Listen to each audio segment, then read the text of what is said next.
This account will walk through every major faction in the 41st millennium, one at a time, describing what each one is and where it came from and what it wants and how it fights and what makes it specifically remarkable or disturbing or tragic among the remarkable and disturbing and tragic things that fill the galaxy. The Imperium of Man is the largest human civilization in the history of the species, spanning approximately 1 million inhabited worlds across the Milky Way galaxy, and maintained by institutions so ancient and so vast that the word institution becomes inadequate to describe them in the same way that faction becomes inadequate to describe the civilizations it names. It is also, by any objective assessment of what it is and how it functions, one of the most brutal and most dysfunctional civilizations that humanity has ever produced, a fact that the people within it manage through a combination of genuine faith and genuine ignorance of the alternatives and the specific cognitive flexibility of beings who have never known anything different and who are consequently not in a position to make the comparison that would allow them to assess their situation accurately. The Imperium was founded by the Emperor of Mankind, a being who had existed in various forms since the earliest years of human prehistory, accumulating power and knowledge across tens of thousands of years of hidden existence, until the moment arrived when he judged the species ready for a unified civilization that could face the galaxy on its own terms. That moment arrived in the Age of Strife, the period of warp storms and psychic catastrophe and the isolation of human worlds from each other that preceded the Great Crusade, and the Emperor emerged from his millennia of preparation and began the work of uniting humanity by force.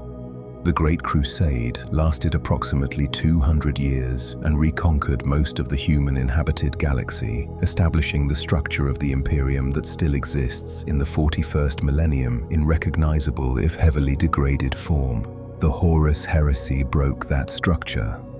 The betrayal of the Emperor by Horus Lupercal and half the legions of the Adeptus Astartes, culminating in the Siege of Terror and the Emperor's mortal wounding and entombment on the Golden Throne, transformed the Imperium from a project still in progress into a legacy already compromised, a civilization whose founding vision was permanently interrupted before it could be completed, and that has been maintained in incomplete form ever since, by institutions that have adapted to managing incompleteness as their primary function, rather than pursuing the completion that the Emperor intended. The Imperium in the 41st millennium is governed, if governed is the right word for a process of this scale and this dysfunction, by a collection of institutions that collectively constitute what is called the Adeptus Terra, the bureaucratic and military and religious apparatus of the imperial government.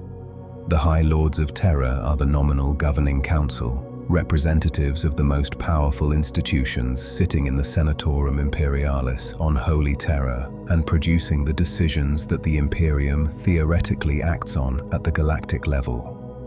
In practice, the High Lords manage the institutions they represent and manage each other in the specific political way of a council whose members are simultaneously colleagues and rivals, and the decisions they produce reflect this political reality as much as they reflect the objective needs of the Imperium they are governing. The institutions that constitute the Imperium are many.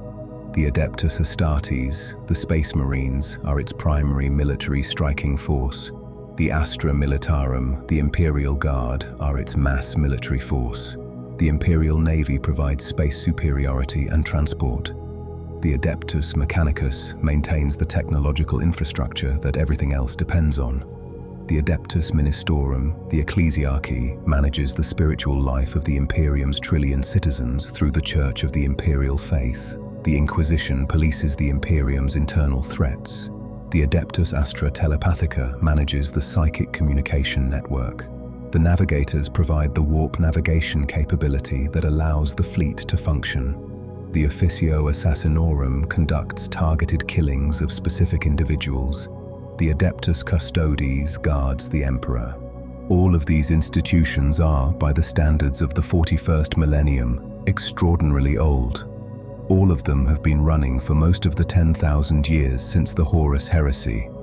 All of them have accumulated over those 10,000 years the specific institutional character that any organization accumulates when it runs long enough without fundamental reform, a combination of genuine expertise and genuine dysfunction, of practices that evolved to address real problems and practices that evolved to serve institutional interests rather than the interests of the people the institutions nominally serve.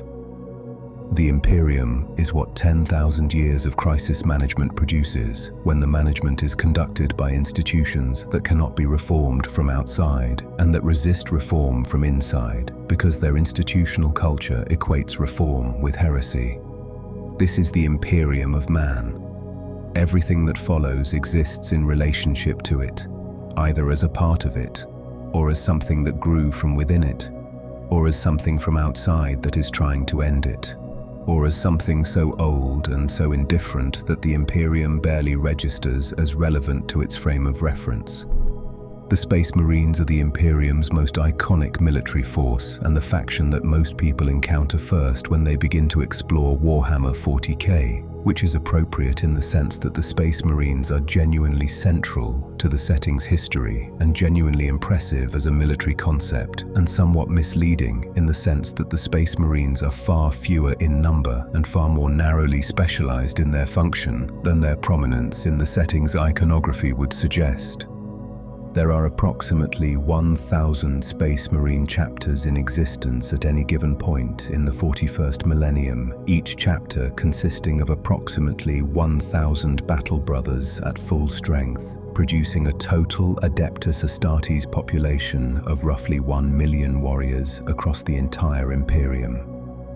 Against a total human population estimated in the hundreds of billions, this is a tiny fraction. A fraction so small that if the Space Marines were distributed evenly across the Imperium's inhabited worlds, each world would receive approximately 1 Space Marine per million citizens, which is not a meaningful level of military protection and is not how the Space Marines are actually deployed. They are deployed as a rapid reaction force and a strategic asset, concentrated where they are needed and pulled elsewhere when the need changes, capable of extraordinary violence at a specific point and unable to hold territory in the sustained way that the Astra Militarum holds it. Each Space Marine is a genetically enhanced post-human warrior, created through the process of implanting 19 gene seed organs into a candidate whose baseline physiology has been assessed as compatible with the process, a process that begins with children between the ages of 10 and 14 and that transforms them over years of surgery and training into something that is recognizably human in origin and functionally distinct from baseline humanity in almost every measurable characteristic. They are larger, stronger, faster, more durable, capable of surviving conditions that would kill an unaugmented human being, and they are trained from the moment of their selection in the specific arts of war that Space Marine combat doctrine employs. The training is comprehensive and it is brutal, and the candidates who do not survive it are counted in the chapter's records as a resource cost rather than a human tragedy, which is the specific accounting that an institution producing warriors for the purposes the Adeptus Astartes serves has settled on after 10,000 years of making this calculation. The chapters are divided by their gene seed lineage, the specific Primarch whose genetic material underlies the chapter's gene seed and whose legacy shapes the chapter's culture and doctrine and specific combat characteristics. There are 9 surviving loyalist Primarch lineages, 9 gene seed strands from which the current chapters descend, each representing a different answer to the question of what the optimal Space Marine warrior should be, and each carrying the specific strengths and specific limitations of that answer. The Ultramarines are the most numerous of the chapter lineages and the ones most associated with the Codex Astartes, the military doctrine that the Primarch Robuta Guilliman wrote in the aftermath of the Horus Heresy, and that the majority of Space Marine chapters follow as their organizing military and institutional text. The Ultramarines themselves are the primary exemplar of Codex compliance, their chapter organized and operated according to Guilliman's specifications with a precision that reflects the specific character of their Primarch, the most administratively capable and most systematically minded of the original 20. The Ultramarines are defenders of humanity in the most comprehensive sense of the term, capable in every aspect of space marine warfare and dominant in none, their strength being the specific strength of a force that has been optimized for flexibility and reliability rather than for any single spectacular capability. The Blood Angels are the sons of Sanguinius, the Primarch called the Angel, the most beautiful of the Emperor's sons, and the one whose death at the hands of Horus during the Siege of Terror is commemorated in Blood Angels culture with a reverence that borders on sacred grief. They are among the most formidable close combat warriors in the Adeptus Astartes, their gene seed producing a specific affinity for the ferocity of close engagement that their Primarch expressed in the legendary manner of his personal combat style. They are also cursed. The Red Thirst, the genetic legacy of Sanguinius's blood drinking during the ages before the heresy, manifests in Blood Angels as a craving for blood that must be managed through the chapter's specific rituals and through the sanguinary priests who monitor the brothers for its intensification. The Black Rage is worse, a psychic echo of Sanguinius's death that strikes Blood Angels in the heat of battle and causes them to relive their Primarch's final moments, fighting in a state of combined vision and present reality that is both terrifying and extraordinarily dangerous to everyone in proximity. The Space Wolves are the sons of Leman Russ, the Primarch called the Wolf King, who was the Emperor's executioner as well as his general, the one sent to discipline those who could not be reasoned with. The Space Wolves do not follow the Codex Astartes. This is one of the most fundamental facts about them, and one of the things that most clearly separates them from the majority of the Adeptus Astartes. Their chapter is organized according to the traditions of Fenris, their icy homeworld, in the specific structure of warrior bands and pack hierarchies that the culture of that world produced over centuries of development into the great companies, and the specific named ranks of Wolflord and Wolfguard and Bloodclaw, and the others that constitute the Space Wolves' institutional vocabulary. They fight with the ferocity of the wolves that share their world's ecosystem and that their culture has made central to its mythology. A ferocity that is controlled not by the strict codex adherence that most chapters employ, but by the specific culture of honor and brotherhood, and the specific quality of the Space Wolves' pack mentality that makes them effective without making them undirectable. The Dark Angels are the sons of the Lion L. Johnson, the first among equals of the Primarchs, the first to be found and perhaps the most naturally gifted of them all. They are also the most secretive, carrying within their institutional culture a secret that is so central to everything about them that the entire organizational structure of the chapter and its successor chapters, collectively called the Unforgiven, is oriented around its maintenance and its pursuit. The secret is the Fallen. During the Horus heresy, some members of the Dark Angels Legion turned against the Emperor, corrupted by the Word-Bearer's influence or by their own failing in ways that the surviving records are not entirely clear on, and when Caliban, the Dark Angel's homeworld, was destroyed in the aftermath of the heresy, the Fallen were scattered across time and space by the Warp's involvement in the destruction. The Dark Angels have been hunting them ever since, for 10,000 years, capturing them and subjecting them to the specific interrogation that the chapter's chaplains and the Deathwing conduct in the hope of extracting a confession that will somehow resolve the guilt that the chapter carries for having produced traitors. The Imperial Fists are the sons of Rogel Dawn, who built the defenses of Terror that held during the siege, and who has been officially listed as killed in action in the aftermath of the heresy, but whose specific manner of death and whose remains are subjects of continuing uncertainty in the records. The Imperial Fists are the Imperium's masters of siege warfare and fortification, their doctrine and their culture shaped by their Primarch's specific genius for understanding defensive architecture and the vulnerabilities of any fortified position when approached by a force that understands fortification as well as the fortifiers do. They feel pain differently from other Space Marines.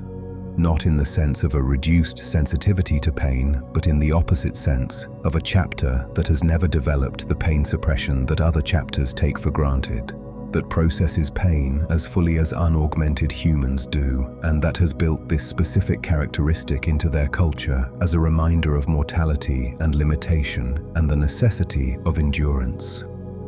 The Salamanders are the sons of Vulcan, the most merciful of the Primarchs, the one whose teachings emphasized the protection of the innocent and the value of human life in a way that the other Primarchs found inconvenient and that cost the Salamanders in tactical efficiency, while giving them a specific quality of character that the Imperium's other military forces do not share. The Salamanders are extraordinarily skilled smiths and artificers, their culture having inherited Vulcan's personal mastery of metalworking and adapted it into an institutional practice of creating and maintaining their own war gear at a level of personal craft that sets them apart from the chapter dependencies on Mechanicus supply chains that most chapters accept. Their skin is onyx dark and their eyes are red, a result of the proximity to volcanic activity that their homeworld Nocturne and its regular near approach to its companion star produces in their biology, features that make them visually distinctive and that the culture of Nocturne has incorporated into its aesthetic of the smith warrior who works with fire. The Iron Hands are the sons of Ferrus Manus, the Primarch who was killed at Istvan V in the Dropsite massacre, his death one of the defining tragedies of the early heresy period, and a wound in the Iron Hands' collective psyche that 10,000 years have not fully healed. Ferrus Manus was the most mechanically inclined of the Primarchs, his hands transformed into living metal through an encounter with a silver liquid on the world where he was found before the Emperor located him, and his legion took from him a specific affinity for the combination of flesh and machine that the Adeptus Mechanicus also pursues, but from a different theological direction.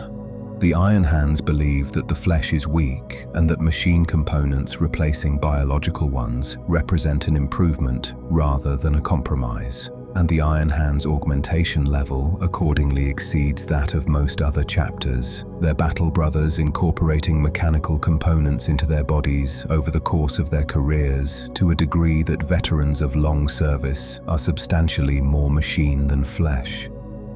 The White Scars are the sons of Jagatai Khan, the Primarch called the Warhawk, whose specific genius was for speed and maneuver and the specific tactics of warfare conducted at velocities that the enemy cannot respond to. The White Scars are the Imperium's premier fast attack specialists. Their doctrine built around the principles of the mounted warrior culture that Jagatai Khan was raised in on the world of Chogoris, and that he transmuted into a space marine context as an emphasis on assault bikes and jump packs and the specific combination of mobility and firepower that allows a force to be everywhere at once from the enemy's perspective. They are less studied in Codex doctrine and more studied in the intuitive tactical culture that their Primarch valued, the understanding of the battlefield as a dynamic system in which advantage is created by motion rather than established by firepower.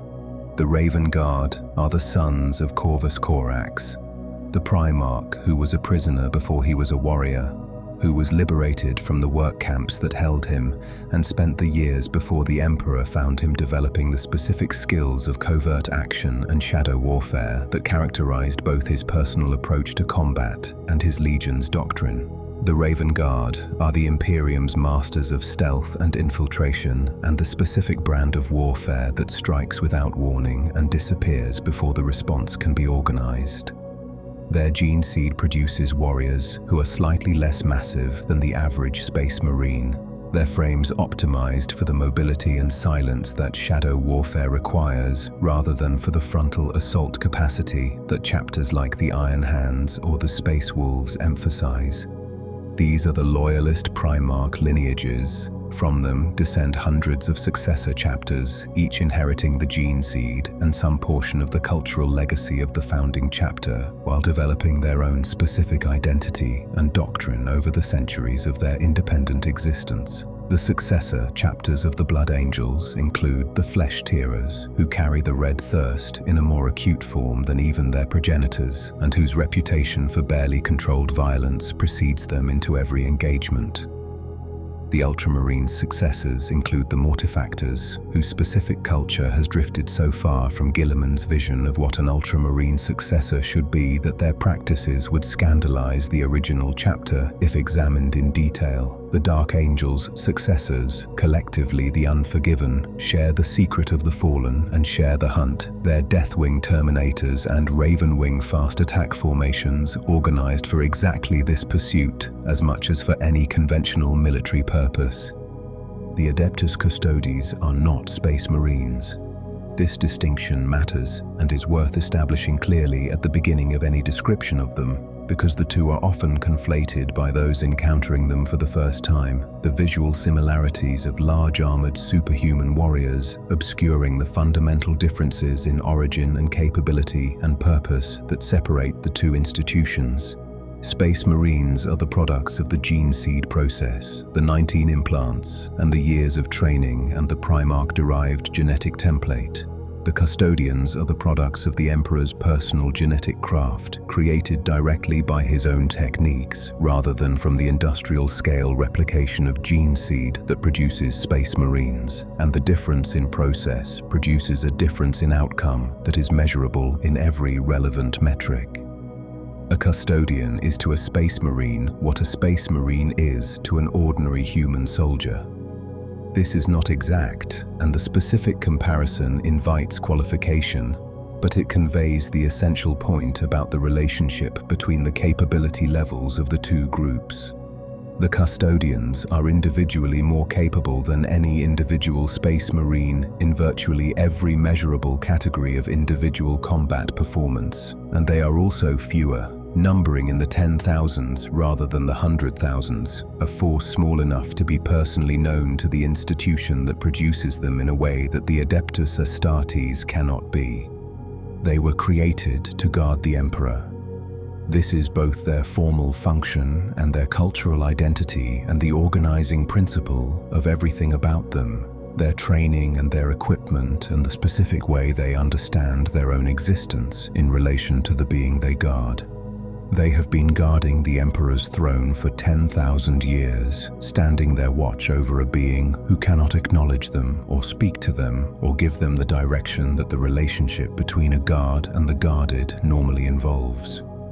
10,000 years of this vigil has produced in the Custodians a specific quality of dedicated stillness that observers describe as the most immediately distinctive thing about them, a quality of attention so complete and so long maintained that the ordinary fidgeting and distraction of beings who do other things with their time has been entirely absent from them for so long that its absence has become the primary characteristic. The Custodians have begun to emerge from the palace. The shield captain Trajan Valoris, the current leader of the 10,000, has in the current period of the 41st millennium deployed Custodians to the wider galaxy in numbers not seen for millennia, the assessment being that the threats of the current age require the direct involvement of the Emperor's Guard in a way that the stability of previous centuries did not. The Custodians who deploy to the wider Imperium bring to those deployments the specific combination of individual capability and the authority of the Emperor's personal service that makes them among the most significant individual warriors in any engagement they join,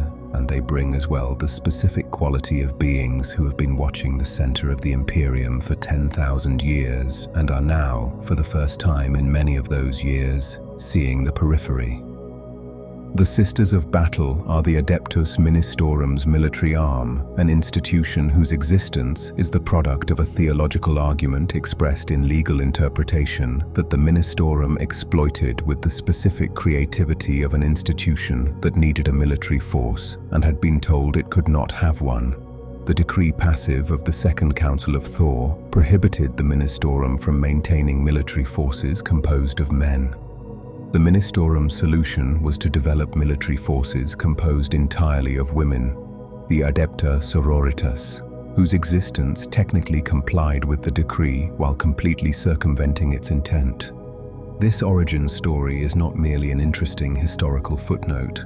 It shapes the Sororitas' institutional identity in deep ways. the awareness that their existence is a legal technicality transformed by faith and sacrifice into something that no legal argument can diminish, producing in the sisters a specific quality of commitment to proving through action what their existence is worth. They are not Space Marines, and they are not enhanced beyond the baseline human specification in the physical way that Space Marines are enhanced, but they are trained to a level of martial excellence that makes them formidable against threats that would end an ordinary human soldier, and they fight with the specific force multiplier of genuine faith in the Emperor whose name they invoke. The faith is the key differentiator. The Adeptus Sororitas are the primary human institution through which the Emperor's actual psychic presence manifests in the material world in ways that are observable and documented. The acts of faith that the most devoted sisters produce in extreme circumstances, representing genuine miraculous events rather than metaphorical ones. A sister at the height of her faith in a moment of desperate need can survive injuries that should kill her, damage demonic entities through the simple projection of her devotion, and produce effects in the combat environment that the physical mechanisms available to her do not account for. The mechanism behind these effects is genuinely uncertain, the ecclesiarchy attributing them to the Emperor's direct intervention, and the Inquisition's more analytical scholars suggesting psychic phenomena mediated by faith. But the effects themselves are documented and verified and real, regardless of the mechanistic explanation. The orders militant of the Sororitas are organized around the 6 major orders whose founding in the Age of Apostasy established the institutional framework that continues in the 41st millennium. The Order of Our Martyred Lady, whose name commemorates the martyrdom of the saint whose story is central to the Sororitas' founding mythology. The Order of the Bloody Rose, whose combat doctrine emphasizes the specific ferocity of close engagement, and whose members approach warfare with an intensity that the more measured orders find occasionally alarming. The Order of the Valorous Heart, whose devotion to endurance and resilience produces warriors who continue fighting in conditions that should long since have stopped them. The Order of the Argent Shroud, whose speed and mobility in battle reflects a doctrine of rapid response and decisive action. The Order of the Sacred Rose, whose emphasis on purity of faith and precise, accurate application of firepower gives them a different tactical character from the more aggressive orders. The Order of the Black Sepulchre, whose connection to the remembrance of the dead and the honoring of martyrs shapes their specific approach to both worship and warfare.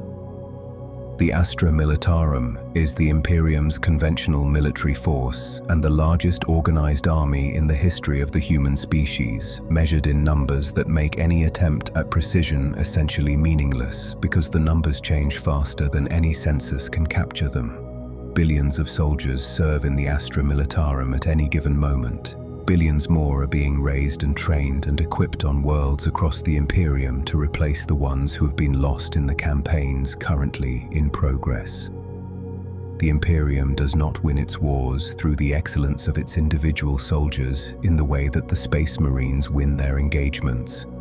It wins them, when it wins them, through the specific arithmetic of mass, of having enough soldiers and enough equipment and enough institutional capacity to sustain losses that would end any other military force and to keep pressing forward until the enemy has been exhausted. The Imperial Guard regiments are the basic organizational unit of the Astra Militarum, each regiment raised from a specific world and shaped by that world's culture and population and the specific environment that the world produces its soldiers from. The Catachan jungle fighters of the death world, Catachan, who are raised in an environment so hostile that the survivors of Catachan's childhood are already more experienced in survival and combat than most trained soldiers from other worlds, carrying the specific toughness of beings who have spent every day of their lives in a landscape that is actively trying to kill them. The Cadian shock troops, raised on the fortress world of Cadia and trained from childhood in the military culture of a world whose entire population understood that it stood at the gate of the Eye of Terror,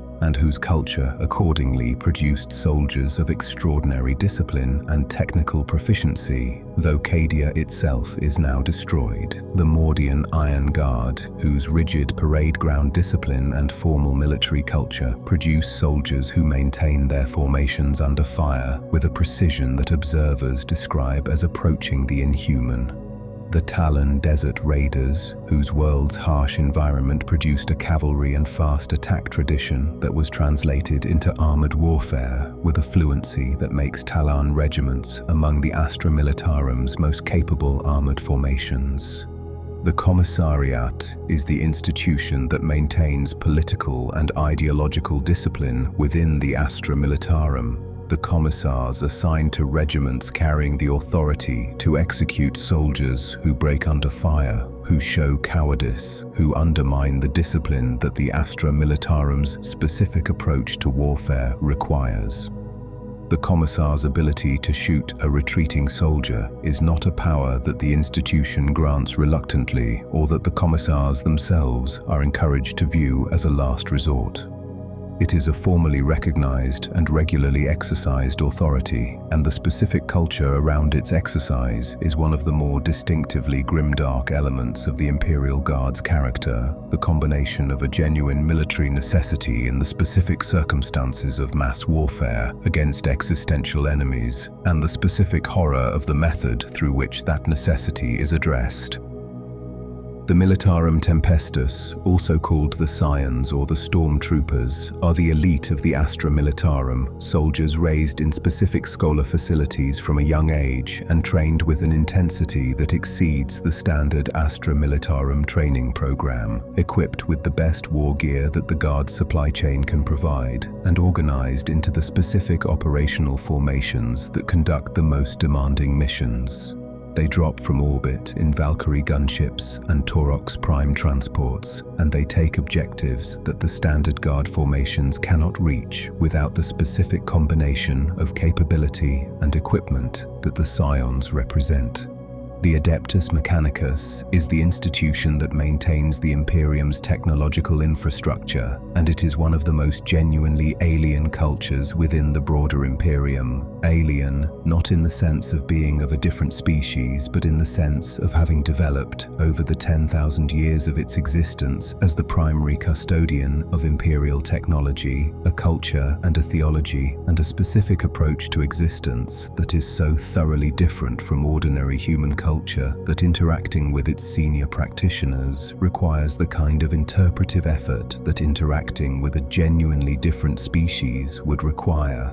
The Omnissiah is their god, the machine god, the divine intelligence that inhabits all technology, and that the Mechanicus believes can be approached through the specific reverence and the specific practices of maintenance and prayer that the institution has developed over its history. The Emperor of Mankind is acknowledged by the Mechanicus as an aspect or manifestation of the Omnissiah, a theological position that satisfies the political requirement of maintaining good relations with the ecclesiarchy without requiring the Mechanicus to subordinate its own theological framework to the ecclesiarchy's, because calling the Emperor an aspect of the Omnissiah is compatible with the Mechanicus's theology and is also compatible with the ecclesiarchy's theology if neither party examines the other's underlying framework too carefully, which by mutual agreement neither does. The tech priests are the Mechanicus's human practitioners, beings who have begun the process of replacing their biological components with mechanical equivalents in pursuit of a theological ideal that moves toward the pure machine existence of the Omnissiah, removing the fallible and the weak biological and replacing it with the reliable and the precise mechanical. The tech priests at the beginning of this process retain most of their biological form and have acquired the red robes and the mechadendrite appendages and the specific implants that mark the early stages of the Mechanicus's transformation. The tech priests, who have been pursuing this transformation for the longest time, have replaced so much of their biological baseline that describing them as human in any meaningful functional sense requires significant qualification. their consciousness housed in a biological brain that may itself be augmented, and their bodies expressing the Mechanicus's theology through the accumulated replacement of decades or centuries of service. The Skitarii are the Mechanicus's military forces, warriors whose biological components have been reduced to the minimum necessary for the neurological function that military operation requires,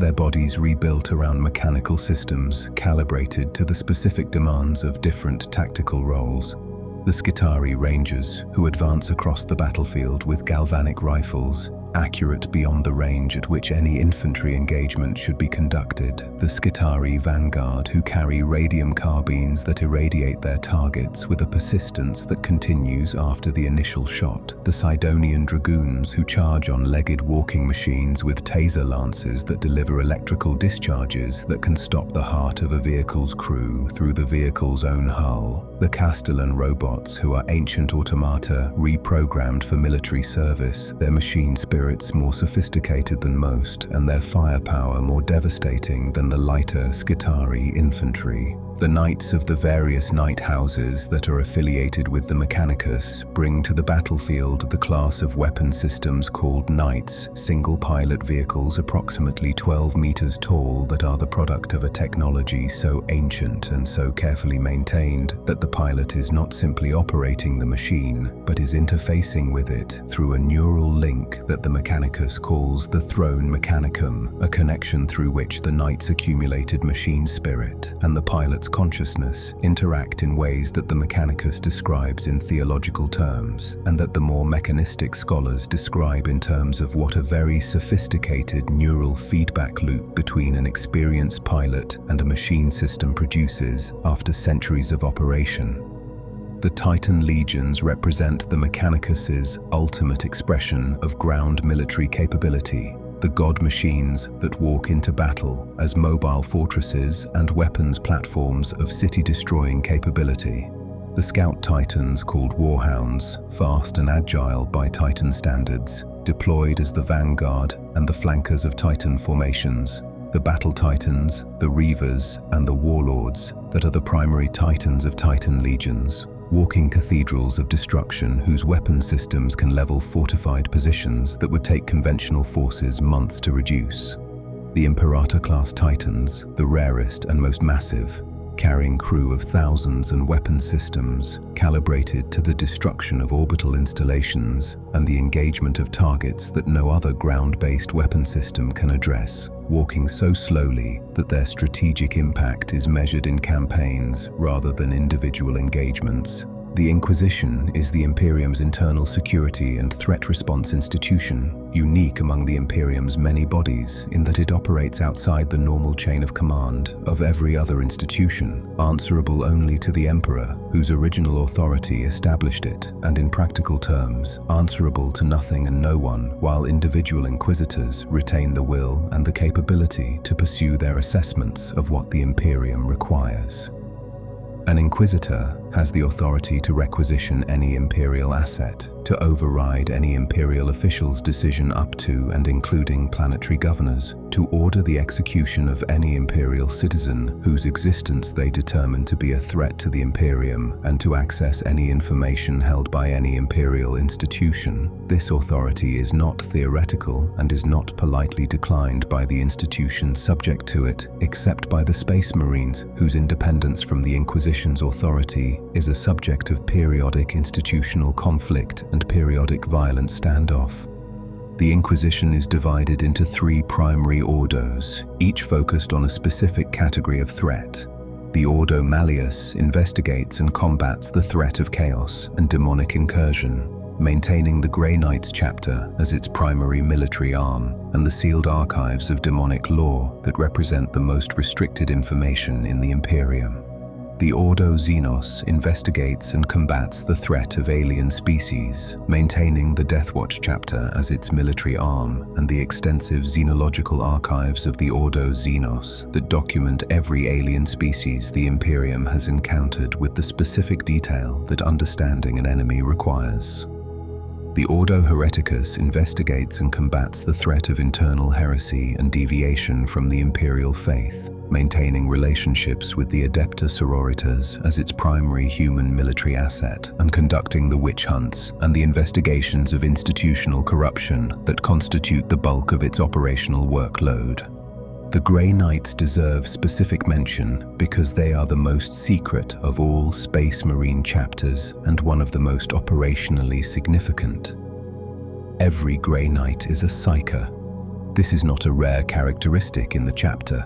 It is the basic qualification, the foundational capability without which a candidate cannot become a Grey Knight regardless of every other quality they might possess.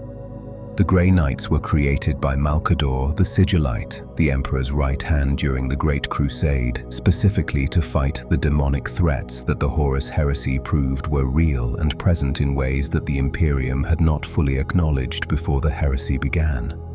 Their training combines the standard Astartes physical conditioning with psychic training that takes decades to complete, each Grey Knight emerging from the process as both a superhuman warrior and a trained psychic capable of engaging and banishing demonic entities in direct combat.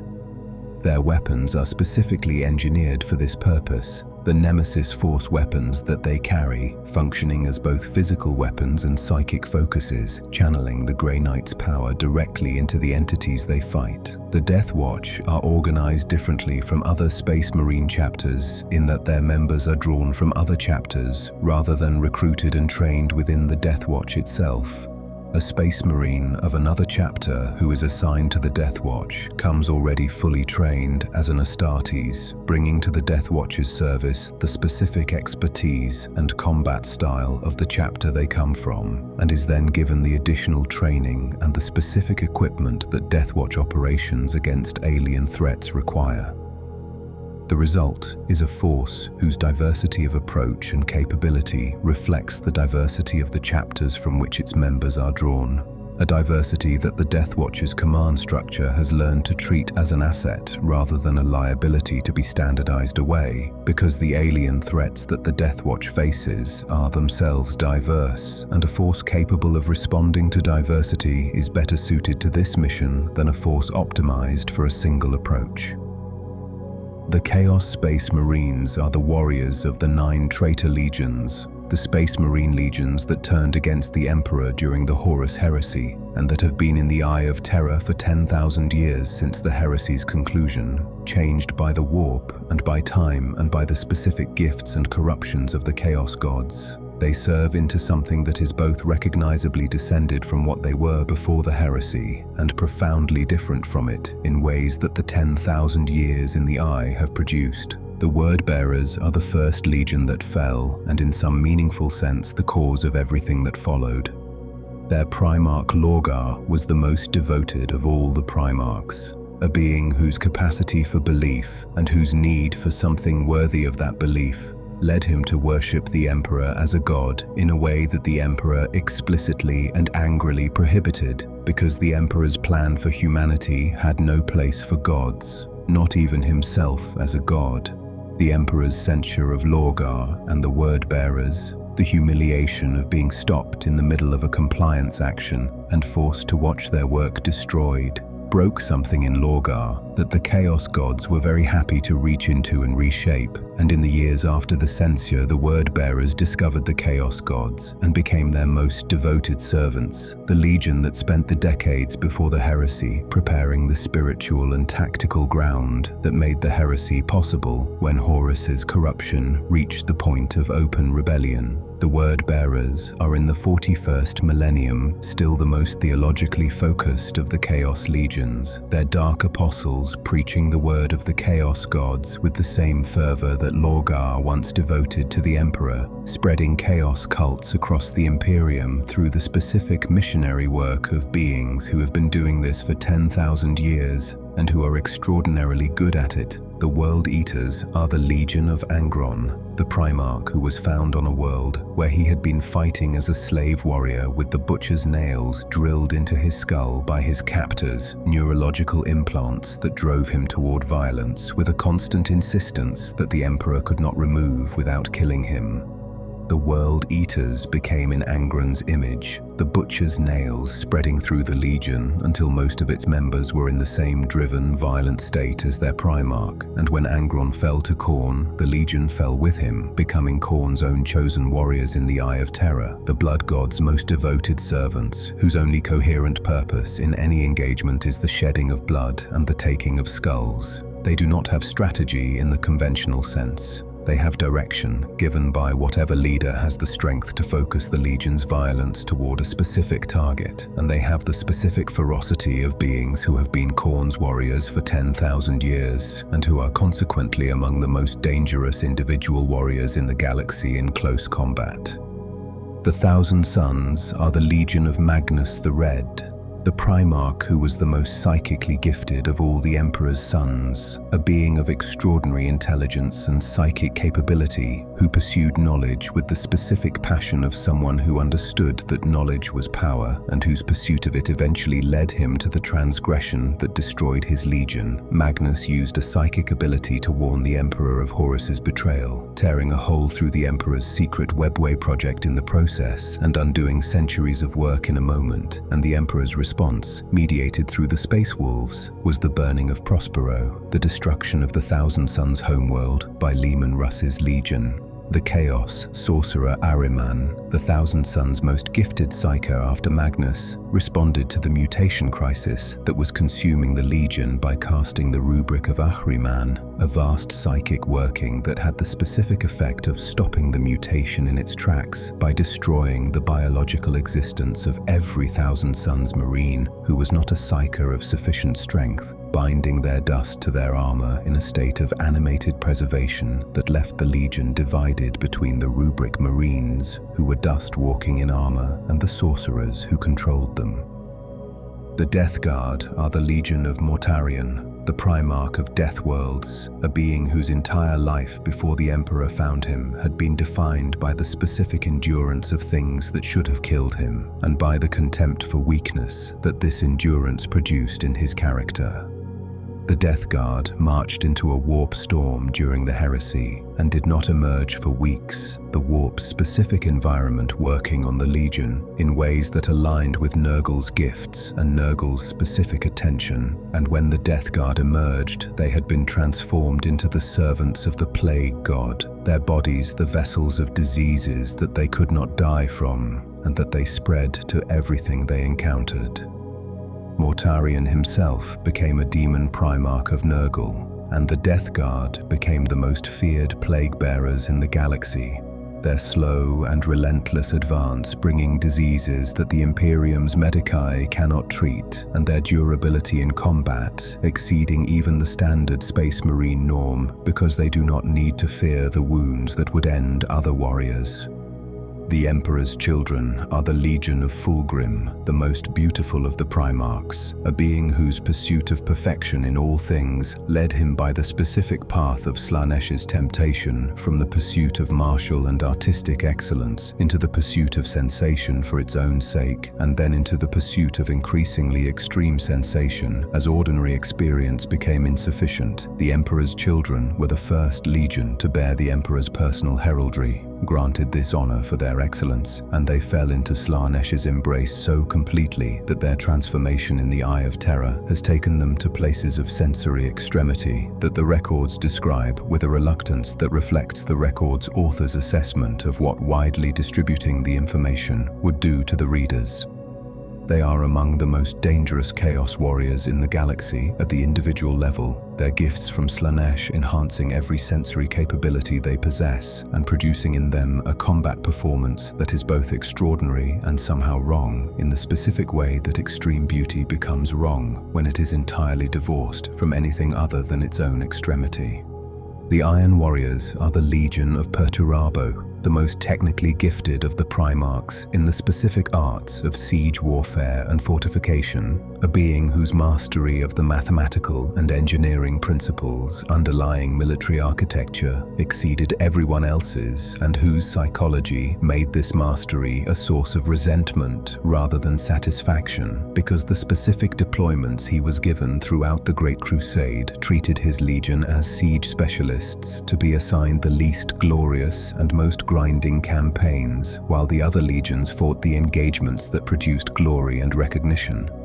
Perturabo's fall to chaos was as much a product of accumulated resentment as of specific corruption, the Iron Warriors following their Primarch into the Eye of Terror with the specific bitterness of soldiers who had spent the Great Crusade being used as tools and who had concluded that the institution using them as tools deserved exactly the betrayal they delivered. They bring to chaos the same mastery of siege warfare that they brought to the Imperium, and they have had 10,000 years to refine it. The Night Lords are the Legion of Conrad Kurz, also called Night Haunter, a Primarch whose psychic ability of precognition showed him only the worst of futures, and whose response to what he saw led him toward a specific philosophy of terror as the most effective tool of compliance, the idea that populations kept in sufficient fear never needed to be conquered because fear was its own conquest. The Night Lords do not serve a specific chaos god with the devotion that some of the other Traitor Legions serve their patrons. They are chaos undivided in the sense of being motivated not by the theological commitment to any specific ruinous power, but by the specific psychology of their legion's culture, the terror and the night darkness, and the specific pleasure that the Night Lords take in the fear of their enemies. They are perhaps the most psychologically disturbing of the Traitor Legions because they are not motivated by a god's requirements or by a specific vision of what they are trying to achieve in a theological sense. They are motivated by the dark.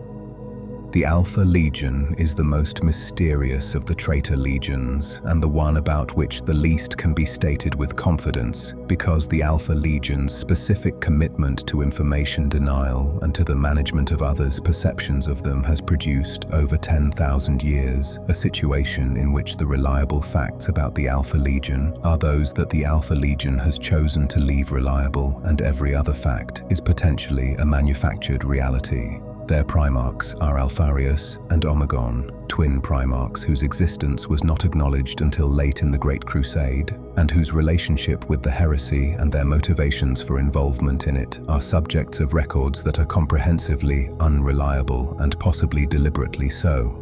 The Alpha Legion's specific mode of operation emphasizes infiltration and the cultivation of cults and the establishment of redundant cell structures that continue operating after the cell's members have been individually identified and eliminated, a doctrine of decentralized operation that makes the Alpha Legion harder to decisively defeat than legions whose military effectiveness is more centralized. The Sons of Horus, now called the Black Legion under Abaddon the Despoiler, are the successors to the Legion of Horus Lupercal himself, the legion that led the heresy and that has led the 13 Black Crusades that have emerged from the Eye of Terror in the 10,000 years since. After Horus's death, the legion fractured and declined, the specific identity of being Horus's warriors, meaning nothing when Horus was gone and meaning less with every century of his absence.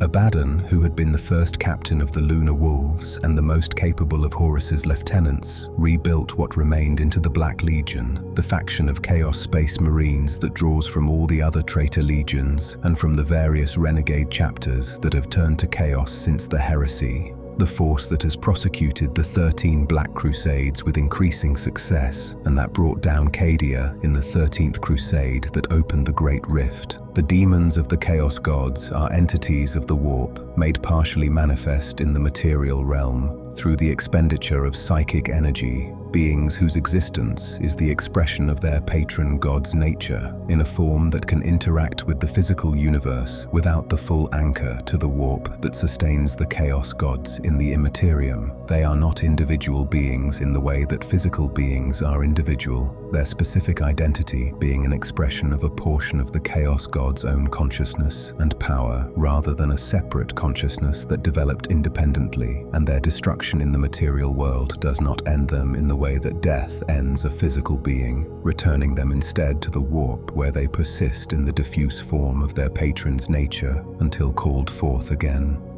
The demons of Khorne are creatures of blood and martial fury, the bloodthirsters who are the greatest of Khorne's servants, existing at the top of a hierarchy that descends through the bloodletters and the fleshhounds and the various lesser manifestations of the blood god's rage, each category an expression of a slightly different aspect of Khorne's domain, a slightly different pitch in the chord of violence that Khorne embodies. A bloodthirster is among the most physically dangerous individual beings that the Imperium soldiers will encounter, a creature of vast size and extraordinary strength who carries weapons of corresponding size and who is sustained by a vitality that physical damage reduces but does not simply stop the way it stops physical beings, whose capacity to continue existing and continuing to fight through injuries that would end anything else is the expression of the warp energy that constitutes their existence rather than the product of any biological recovery process.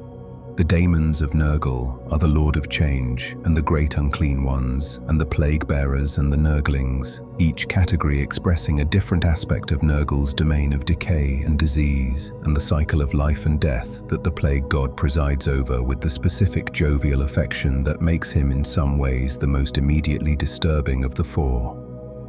Nurgle loves his creations. This is not ironic or qualified. He loves them in the specific way that a craftsman loves his work, finding in each disease and each mutation and each transformation of biological matter a specific beauty and a specific satisfaction that he expresses toward the subjects of his gifts, with a warmth that the subjects of those gifts often find more disturbing than hostility would be. The Great Unclean Ones are vast demons who combine the physical presence of something enormous and the personality of something that genuinely cares about you in a way that is entirely genuine and entirely alien to what caring about you should mean. The demons of Tzeentch are the Lords of Change, who are among the most powerful individual demons in existence, beings whose psychic capability exceeds any other category of warp entity, who see through time and across possibility, and who fight with the specific confidence of beings who have already seen how the engagement ends and are simply performing the steps that lead there. The Horrors, pink and blue, are Tzeentch's infantry, beings of roiling psychic energy who erupt in magical fire and who, when destroyed, split into lesser versions of themselves in the specific expression of Tzeentch's philosophy that change cannot be stopped, only transformed. The death of one thing being the birth of another in the endless cycle that the changer of ways exists to sustain. The demons of Slaanesh are the keepers of secrets and the demonettes and the seekers and the fiends, beings of disturbing beauty and terrible capability, created to express the Dark Prince's domain of sensation and excess in forms that can operate in the material world. They move with a speed that their forms suggest and that their warp-sustained existence delivers, engaging their opponents with a combination of physical speed and psychic assault that the Keeper of Secrets and the more senior demonic categories bring to their combat, with a specific artistry that is genuinely aesthetic in the way that the most disturbing art is aesthetic, producing in its participants and witnesses an experience that is extreme in every direction simultaneously.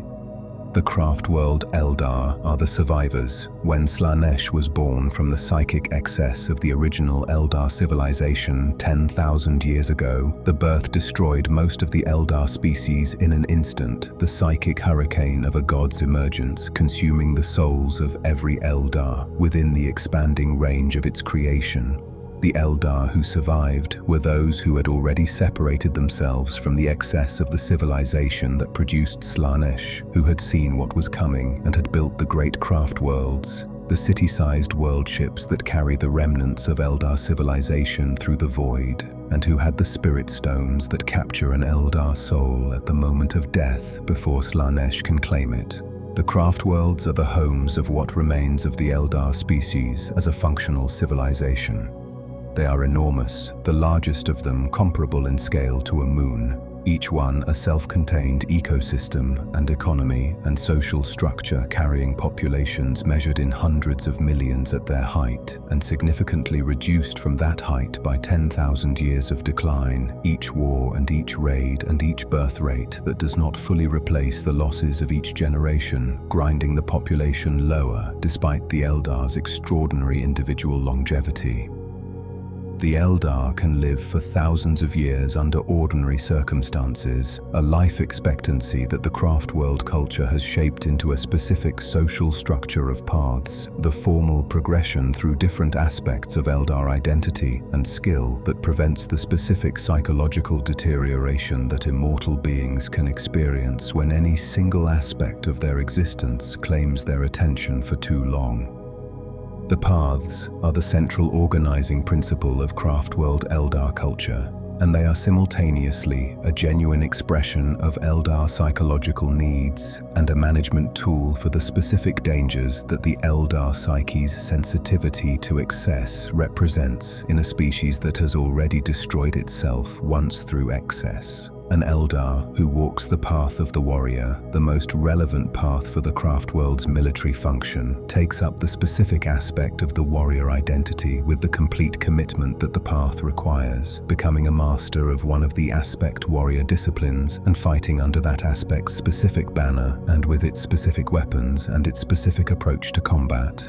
When the time on this path is complete, the Eldar sets aside the warrior identity and moves to another path, retaining the skills but releasing the aspect, which is carefully maintained by the exarchs, the Eldar warriors who have been consumed by the warrior aspect they serve, who cannot leave it, who are permanently captured within their path as its eternal keepers. The exarchs are a category of Eldar tragedy embedded in the Craftworld military structure. They are warriors who entered an aspect shrine and found the warrior identity they took up claiming them more completely than it should, their own self unable to fully separate from the aspect at the end of their path, remaining in the shrine as the exarch who leads it while their personal identity is gradually subsumed by the accumulated identities of all the exarchs who occupied this role before them, a palimpsest of warrior personas stacked inside one consciousness. They fight with extraordinary capability, the accumulated experience of every exarch who preceded them in their role available as a kind of tactical inheritance. But the person who entered the shrine is no longer the primary occupant of the body that remains. The avatar of Cain is the military commander deity of the Craftworld Eldar forces, a fragment of the Eldar war god who was shattered by Slaaneş's birth, and whose scattered shards inhabit the infinity circuits of the great Craftworlds as sleeping potentials that can be awoken through the specific ritual that every Craftworld maintains for exactly this purpose. An awakened avatar is a being of fire and war fury, a living weapon of ancient divine power that marches at the head of Eldar forces and that inspires in the warriors around it the specific quality of martial abandon that is normally dangerous for an Eldar, but that in the presence of an avatar is somehow contained and focused into a ferocity that is effective rather than simply uncontrolled.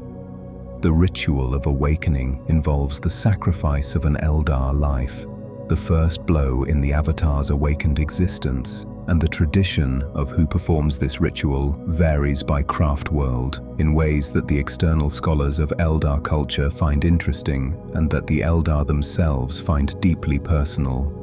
The major Craftworlds each have their own character and their own specific history and their own specific relationship to the wider conflicts of the 41st millennium. Votann, whose warriors are known as the Swords of Dooms and whose culture is among the most militaristic of the Craftworlds, committed to the reconquest of the Maiden Worlds that other species have occupied.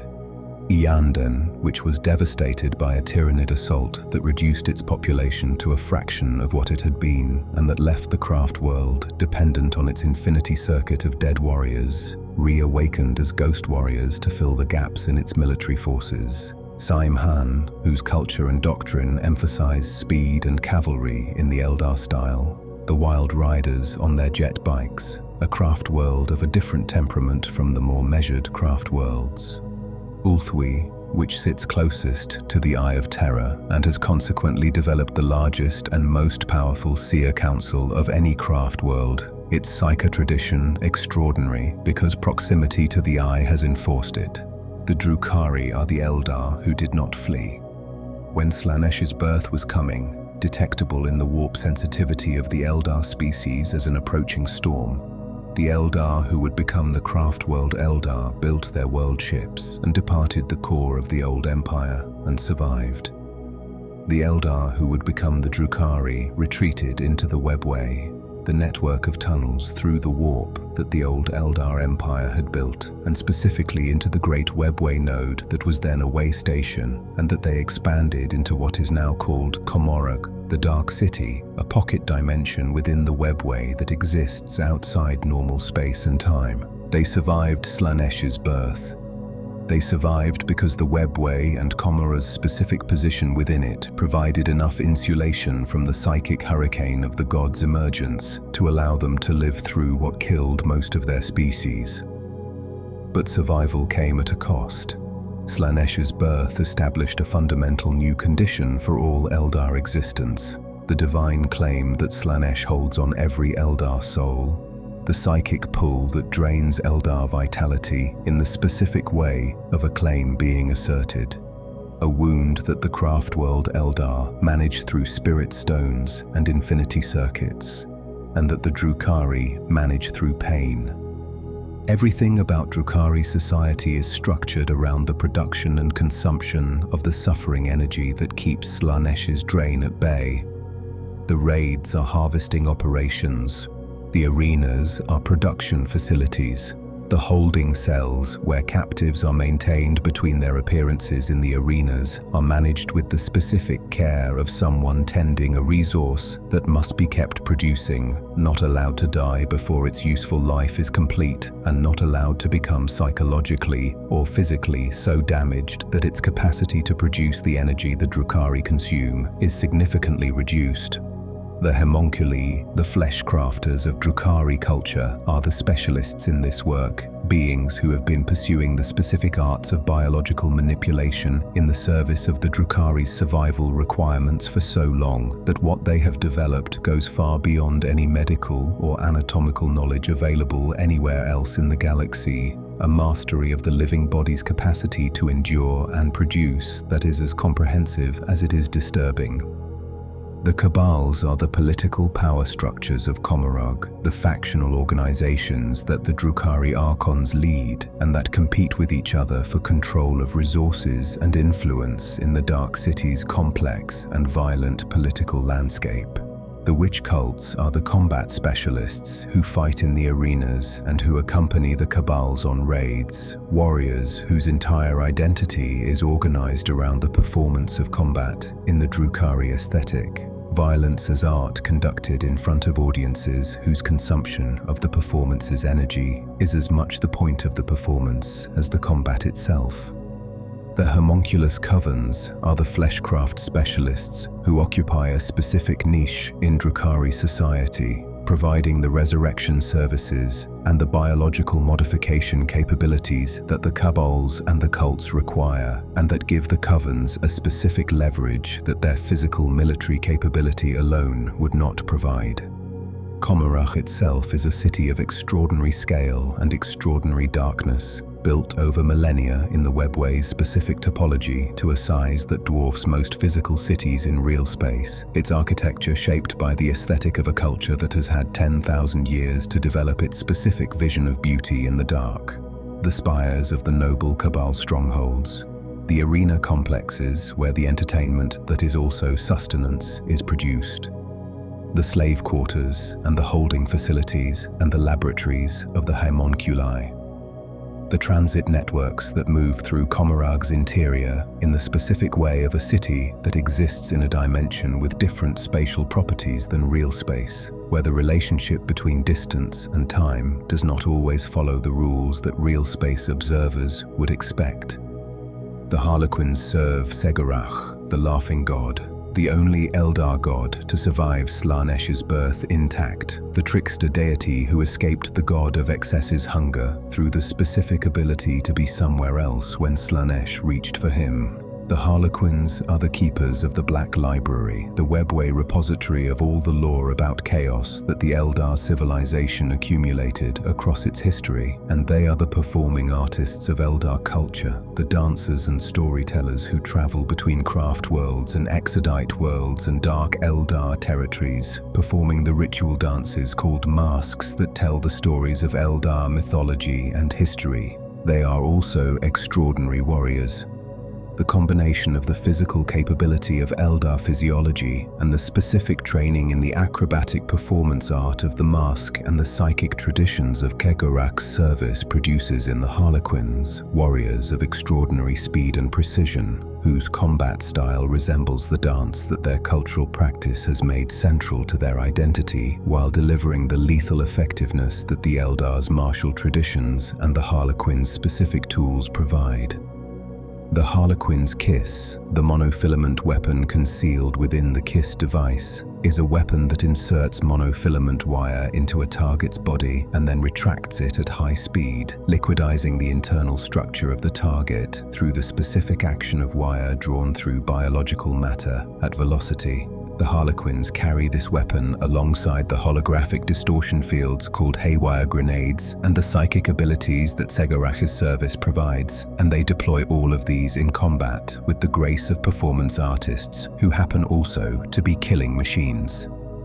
The masks of the Harlequins are performed before audiences of Eldar from across all of the various Eldar factions, the Harlequins' neutrality between the Craftworld Eldar and the Drukhari and the Exodites, allowing them to move between communities that would otherwise be separated by their mutual hostility. The performances serve a cultural preservation function, maintaining the stories and the mythological framework that define Eldar civilization in its various fractured forms, and they serve a more immediate function of reminding the Eldar of what they are and what they face in the specific way that performance with genuine emotional resonance can remind a species of things that institutional discourse cannot convey. The Necrons are 60 million years old. The individuals, not just the civilization. The specific overlords and pharaohs who issue orders to Necron military forces today are beings whose personal existence began 60 million years ago,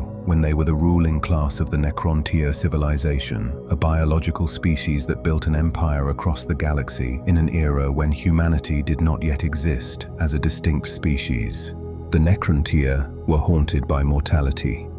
Their star, the star around which their homeworld orbited, produced radiation that shortened their biological lifespans dramatically, and the awareness of this shortened life permeated Necrontyr culture with a specific quality of resentment directed at the universe's unfairness, and eventually at the Old Ones, the ancient species who were the Necrontyr's neighbors and who were biologically immortal in ways that the Necrontyr found insupportable to contemplate. The war between the Necrontyr and the Old Ones became the foundational conflict of the era, a war that the Necrontyr were losing for most of its duration because the Old Ones' mastery of psychic power and the warp gave them capabilities that the Necrontyr's more conventional technology could not match.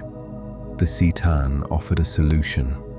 The C'tan are entities of pure energy who existed in stars before the formation of planets. Ancient beings of a kind of consciousness that predates conventional biology, and who had been approached by the Necrontyr's scientific exploration of the universe. The C'tan offered the Necrontyr immortality in a form their technology could achieve, the transfer of consciousness from biological to mechanical existence, from the mortal flesh that the radiation of their star consumed to bodies of living metal called necrodermis that would not age and would not decay.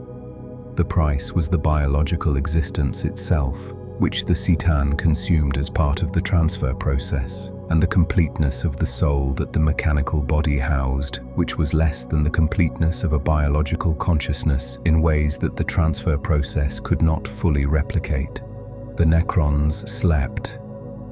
After the war against the Old Ones was concluded, After the C'tan were broken and shackled in the aftermath of the Necrons' eventual victory, and the biotransference's consequences became fully apparent, the Necrons entered the Great Sleep, sealing themselves in their tomb worlds beneath the surfaces of the worlds they had settled, and entering a hibernation state that their tomb world systems were designed to maintain for as long as the threat environment required. The threat environment changed entirely over the 60 million years of the sleep. The Old Ones gone, and the Eldar risen and fallen, and humanity developed, and the C'tan broken into shards, and the galaxy entirely different from the galaxy the Necrons had entered the sleep in. But the tomb world systems did their job, and the Necrons slept through all of it. They wake now. The systems that were set to wake them when specific conditions were met are triggering across the galaxy, and Necron tomb worlds are opening, and their occupants are emerging into a galaxy they do not recognize, and that does not recognize them. The great pharaohs, whose dynasties spanned multiple star systems in the old empire, are awakening to find those dynasties in ruins, their tomb worlds surrounded by civilizations that have arisen in their absence and that occupy the territories that the Necron imperial maps record as their own. The specific psychology of awakening after 60 million years to find that the world has changed completely in ways that cannot be undone is something that the Necron consciousness, already modified and damaged by the biotransference and the sleep, processes in ways that range from the determined reassertion of empire to the philosophical contemplation of what empire means for a species that cannot reproduce and that is therefore declining in numbers, with every warrior lost and every tomb world that does not open. The Necron military is built around the specific advantages of a mechanical species. Necron warriors do not fear death because their death is not final in the normal sense. The self-repair systems of necrodermis bodies rebuilding even severely damaged warriors if enough of the physical structure remains, and the resurrection orbs and the phylacteries of senior Necron officers providing additional mechanisms for reconstituting destroyed forms. A Necron force that retreats from a battlefield can return in better condition than it left, its warriors reassembled, its vehicles repaired, its officers reconstituted and available to assess what went wrong and plan the next engagement. This specific resilience makes Necron forces different from other military forces in a way that the Departamento Munitorum has been slow to fully incorporate into doctrine, because the standard military calculation of attrition does not work against an enemy whose attrition is partially reversible. The Orks are a species that exists to fight and that has been fighting continuously since before humanity developed language. They are the creation of the Old Ones, a species of extraordinary biological craftsmen who designed the Orks specifically as weapons for the war against the Necrons, engineering them to be biologically robust, psychically active in the specific way that generates the Wa energy that powers their weapons and their gods, capable of surviving in almost any environment, reproductively unstoppable through the spore mechanism that requires no reproductive partner and no specific environmental conditions beyond the minimal sustenance the spores need to germinate, and possessed of a specific relationship with violence that makes them effective at it without requiring any of the psychological management that other species need to deploy their warriors effectively. The Ork physiology is the foundation of everything else about them. They are large, growing larger throughout their lives as accumulated combat experience, and the growth hormones that Ork biology produces in response to fighting make them progressively bigger and stronger and tougher, with no upper limit on this growth beyond the practical limits imposed by nutrition and the specific cessation of growth that death provides. A war boss who has been fighting for decades is a physical specimen that dwarfs the ordinary Ork boy in every dimension, the accumulated growth of a life spent in continuous combat, producing a creature that is significantly larger than a space marine and proportionally stronger, whose individual combat capability places them among the most dangerous things on any battlefield they occupy. The Wa is both a battle cry and a psychic phenomenon and a sociological event, and in some sense, a religious experience, all of these simultaneously and inseparably. When enough orcs gather in a state of excited anticipation of violence, the collective War energy they generate creates a psychic field that amplifies their physical capabilities and that feeds back into itself through the specific mechanism of the orcs' collective belief in their own ferocity. Each orc's experience of the War energy reinforcing the energy that every other orc is generating, the whole being more than the sum of its parts in the specific way that psychic phenomena can exceed the linear addition of their components. A War at full strength is a force of nature in the almost literal sense, a storm of green violence that moves with the implacable momentum of something that feeds on resistance and grows stronger from opposition. The Mech Boys are the Orcs' technical specialists, beings whose biology includes the specific Orc genetic inheritance of technical aptitude, an inherited knowledge of engineering principles that the Mech Boys do not learn through study, but that is present in them from birth as an instinct that they express through the construction of weapons and vehicles that should not work and frequently do anyway. The power of the War energy in maintaining the function of Orc technology that conventional mechanical analysis would declare non-functional is the specific reason that Orc weapons fire and Orc vehicles move and Orc aircraft fly. The collective psychic belief of millions of Orcs in their technology providing the difference between what the technology physically should do and what it actually does in the presence of sufficient War energy. The Orc society is organized around a simple principle: the biggest fights the least and wins, and winning makes you bigger. The war boss of any given Orc force is the war boss because they have survived long enough and fought enough to grow to the size that makes them effectively unchallengeable by any other individual Orc in their force, and because any Orc that challenges them has so far either lost the challenge or not yet grown large enough to make the challenge worth making. This organizational principle produces military forces that are coherent when they have a sufficiently dominant war boss providing direction and that fragment into the tribal conflicts that Orc biology considers a natural resting state when they do not. The Orc gods Gork and Mork are real entities in the warp, sustained by the collective psychic energy of the Orc species' continuous warfare across the galaxy, and they express themselves in the material world through the specific phenomena that accompany War energy at its highest intensities, the reality distortions and the specific blessings that the most powerful Orc war bosses and the largest Orc gatherings produce. They are what the Old Ones inadvertently created when they engineered a species of continuously warring psychic beings, the divine output of a weapon system still running 65 million years after its creators ceased to exist. The Tyranids come from outside the galaxy. This is the foundational fact about them, and the one that makes them categorically different from every other threat the Imperium faces. Because every other threat exists within the galaxy and is consequently subject to the specific constraints and balances that galactic civilization has developed over its history. The Tyranids have no such constraint. They developed in whatever galaxy or intergalactic void they originated in, and they have been traveling toward the Milky Way for a period that the Ordo Xenos's estimates place in the range of tens of thousands of years, crossing the intergalactic void with the specific patience of something that does not experience impatience because the hive mind that directs the Tyranid fleets is not subject to the temporal experience that makes patience and impatience meaningful concepts for beings with finite lifespans. The hive mind is a collective consciousness of galactic scale. It connects every Tyranid organism from every hive fleet through the psychic network of the shadow in the warp, the specific psychic phenomenon that Tyranid fleets generate by the mass of their psychic organisms, which disrupts warp communication and psychic activity in the regions through which they pass, and which provides the medium through which the hive mind communicates with its component organisms.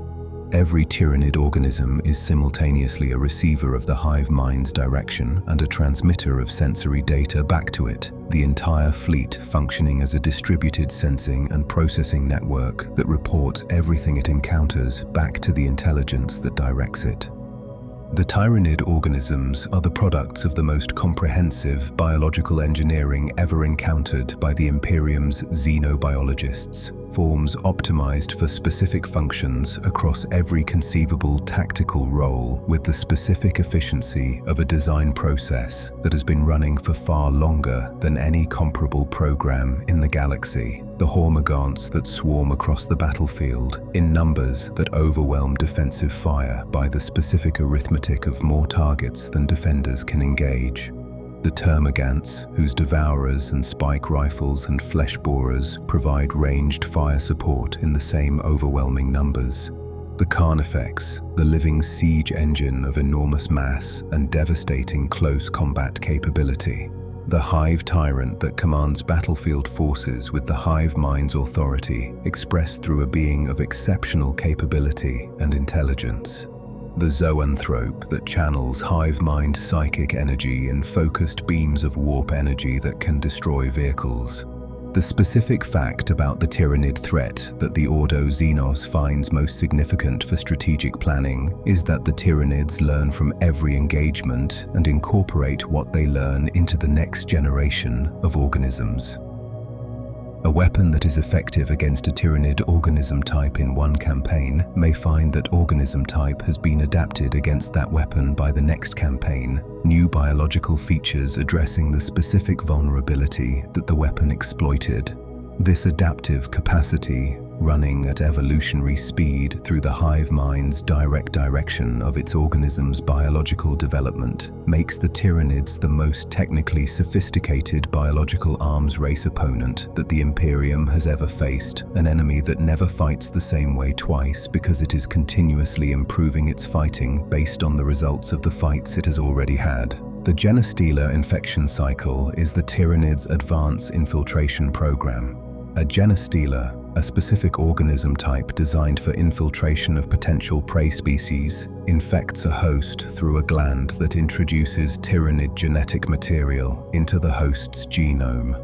The infected host does not die and does not change visibly. They experience a compulsion toward the Genestealer's protection and toward reproduction, spreading the genetic infection through their descendants, who carry it in increasingly concentrated form across the generations, until the fourth generation hybrid is, in both physical characteristics and psychic alignment, functionally a Tyranid infiltrator within the host species society.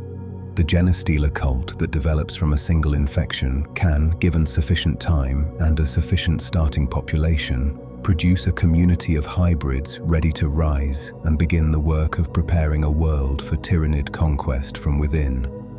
The Hive Fleet receives the psychic beacon that the cult generates when it approaches the system, and the conquest proper begins. The Genestealer cults are among the most disturbing factions in the 41st millennium, not because of their direct military capability, which is substantial, but not in the category of the Tyranid fleets or the Chaos Legions, but because of what they represent, which is the specific horror of a threat that looks like ordinary society until the moment it does not. A Genestealer cult that has been developing in a hive city for several generations looks, to anyone who does not know what to look for, like a community of people who share a specific faith and specific social bonds and specific physical characteristics that the Imperium's diversity of human populations makes unremarkable. They go to work, they maintain their communities, they pay their tithe. They are, from the perspective of the Administratum's records, ordinary citizens. The pure strain Genestealer at the beginning of the infection cycle is an organism of extraordinary physical capability, faster and stronger than a space marine in the specific dimensions of close combat, and with the ability to implant its genetic material through the specific gland whose output initiates the cult. The first generation of infected hosts are fully human in appearance and fully psychically committed to the cult. The second generation shows subtle physical differences, slightly enlarged craniums and somewhat unusual skin tone, and eyes that are not quite the right color, differences that are individually explainable and collectively explain nothing specific to anyone without prior knowledge of what they are looking for. The third generation begins to show clear biological hybridization with the Tyranid genome. limbs not quite proportioned as human limbs, and sensory organs not quite in the arrangement that human sensory organs occupy, unmistakable to anyone looking closely and still explainable by the Imperium's baseline tolerance for abhuman diversity to anyone who has no reason to look closely. The fourth generation is functionally Tyranid in its psychic alignment and significantly Tyranid in its physical form, the genetic template of the Genestealer expressing itself through the accumulated hybridization of 4 generations of infection. The uprising, when it comes, is coordinated at the psychic level. The Patriarch, the original Genestealer who began the infection or its replacement through the cult's hierarchical structure, controls the cult's members through a psychic link that the broodmind generates, a smaller echo of the hive mind that connects the cult's senior members with the Patriarch, and through the Patriarch with the specific psychic signal that the Tyranid hive fleet detects as its beacon. The uprising is triggered by the hive fleet's proximity, the approach of the fleet activating the psychic signal that tells the cult that the time has come for the work they have been doing in secret to become the open assault that their Tyranid biology was designed to produce. They rise from within. They disable the defenses that they have spent decades in the right positions to disable. They open the gates that they have spent decades in the right positions to open. And the hive fleet's landing craft descend into a world that has already been compromised from within. The Tau Empire is the youngest of the major factions in the 41st millennium, a civilization that has existed for approximately 6,000 years and that has expanded from a single world to a multi-system empire through a combination of military force and the specific diplomatic and political philosophy called the Greater Good, the Tau's foundational ideology of collective purpose subordinated to the benefit of the whole, which they have employed as both a genuine organizing principle for their own society and as a recruiting pitch for the other species that the Tau have absorbed into their empire. The Tau are a species of relatively slight physical build and relatively modest individual combat capability compared to the other species of the 41st millennium, a characteristic that the Tau themselves acknowledge and that their military doctrine addresses through the comprehensive embrace of technology rather than biological enhancement as the primary force multiplier. The Tau cannot compete with Space Marines or Necrons or Tyranids in the direct physical confrontation of close combat. They do not try to. They use their battle suits, the mechanical war platforms called crisis suits and riptides, and the enormous storm surgers and manta dropships to project force at ranges and with a tactical flexibility that compensates for their biological limitations, and that gives Tau military forces a specific technological ceiling that exceeds their biological capabilities by a wider margin than the equivalent ratio for most other species. The greater good is genuinely believed by the Tau. This is the fact about the Tau that Imperial analysts find most difficult to process without the reflexive dismissal that the Imperium's culture produces toward anything that sounds like a non-imperial value system. But the analysts who study the Tau most carefully conclude that the greater good is not a propaganda tool deployed cynically by a Tau leadership that privately has different values. The Tau genuinely believe in the subordination of individual interest to collective benefit. They genuinely believe that other species can be incorporated into their empire as full participants rather than simply subjects. And the evidence of the Kroot and the Vespid and the other species in the Tau Empire's client position suggests that at least the practical implementation of this belief produces outcomes that the incorporated species find preferable to the alternative of resisting the Tau's expansion. The Ethereals are the Tau caste that rules the Empire and that all other Tau castes defer to, with a totality that the Imperial scholars who study the Tau find remarkable enough to warrant specific investigation. The Ethereals appeared during a period in the Tau's early history when the various Tau castes were fighting each other with a severity that threatened to end the species before it had the opportunity to develop, and their appearance resolved the internecine conflict in ways that the historical record does not fully explain. The specific authority they hold over the other Tau castes is absolute and is not questioned and is not enforced primarily through overt coercion, but through something in the Tau psychology, some specific response to ethereal presence that produces the deference without requiring explanation. The Ordo Xenos has theories about this. The Tau do not discuss it with external parties. The Fire Caste are the warriors, trained from birth in the specific military traditions of the Tau and equipped with the battle suits and the pulse weaponry that define the Tau's military aesthetic. The Earth Caste are the engineers and the builders, responsible for the technological development that underpins everything else about the Tau's military capability. The Water Caste are the diplomats and the traders, the Tau, whose specific skills are in the interpersonal and political domain that the greater good requires for the absorption of new species and the maintenance of the Empire's diverse membership. The Air Caste are the pilots and the voidfarers, adapted over generations of living and working in low-gravity and vacuum environments to physical proportions that are distinctive from other Tau castes, longer and lighter, and suited to the specific demands of the environment they inhabit. The Tau do not use the warp for travel. The Tau have no psychic individuals, or effectively none, their species having essentially no psychic presence in the warp, in ways that make them immune to many of the warp-based threats that afflict psyche-producing species, but that also mean they cannot use the warp for travel or communication in the way that the Imperium and other psyche-producing species do. The Tau cross space using an alternate FTL technology called the ether drive, which is slower than warp travel but safer in the specific sense of not requiring navigation through a dimension inhabited by entities that want to consume you.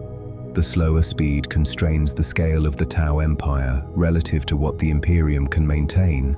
but within the range of their ether drives, the Tau can project force and maintain communication and sustain empire with an efficiency that their technology advantage over the systems within their range allows. The Leagues of Votann are the human subspecies that developed in the galactic core regions across the millennia of humanity's expansion, shaped by the specific conditions of high-gravity worlds close to the dense stellar regions of the core into a physiology that is distinctly different from baseline humanity in every measurable dimension. They are shorter and broader and denser than baseline humans, their bones heavier and their musculature more powerful for their size, and their physiology generally adapted for the high-gravity environments that their core worlds provided, and they carry in their culture and technology the specific heritage of a civilization that developed in relative isolation from the main body of humanity, and that consequently developed differently. The Votann AI systems called the Votann themselves, organizing a continuity of technological and historical knowledge across the generations that no biological memory could sustain. The Votann are the most remarkable element of the League's civilization, vast artificial intelligences that the League's ancestors constructed during the Dark Age of technology, and that have been maintained and consulted and contributed to across the millennia since, living repositories of the League's history and technology and the accumulated decision-making of every council that has consulted them. They are not abominable intelligences in the Mechanicus's classification, or the Leagues dispute this classification with the specific directness that characterizes their culture's approach to disagreement, and the Votann themselves express no particular interest in the theological arguments that the classification implies. They are what they are, which is the organizing intelligence of a civilization that has used them as its institutional memory and its primary technological resource and its specific advantage in the galactic core's competitive environment.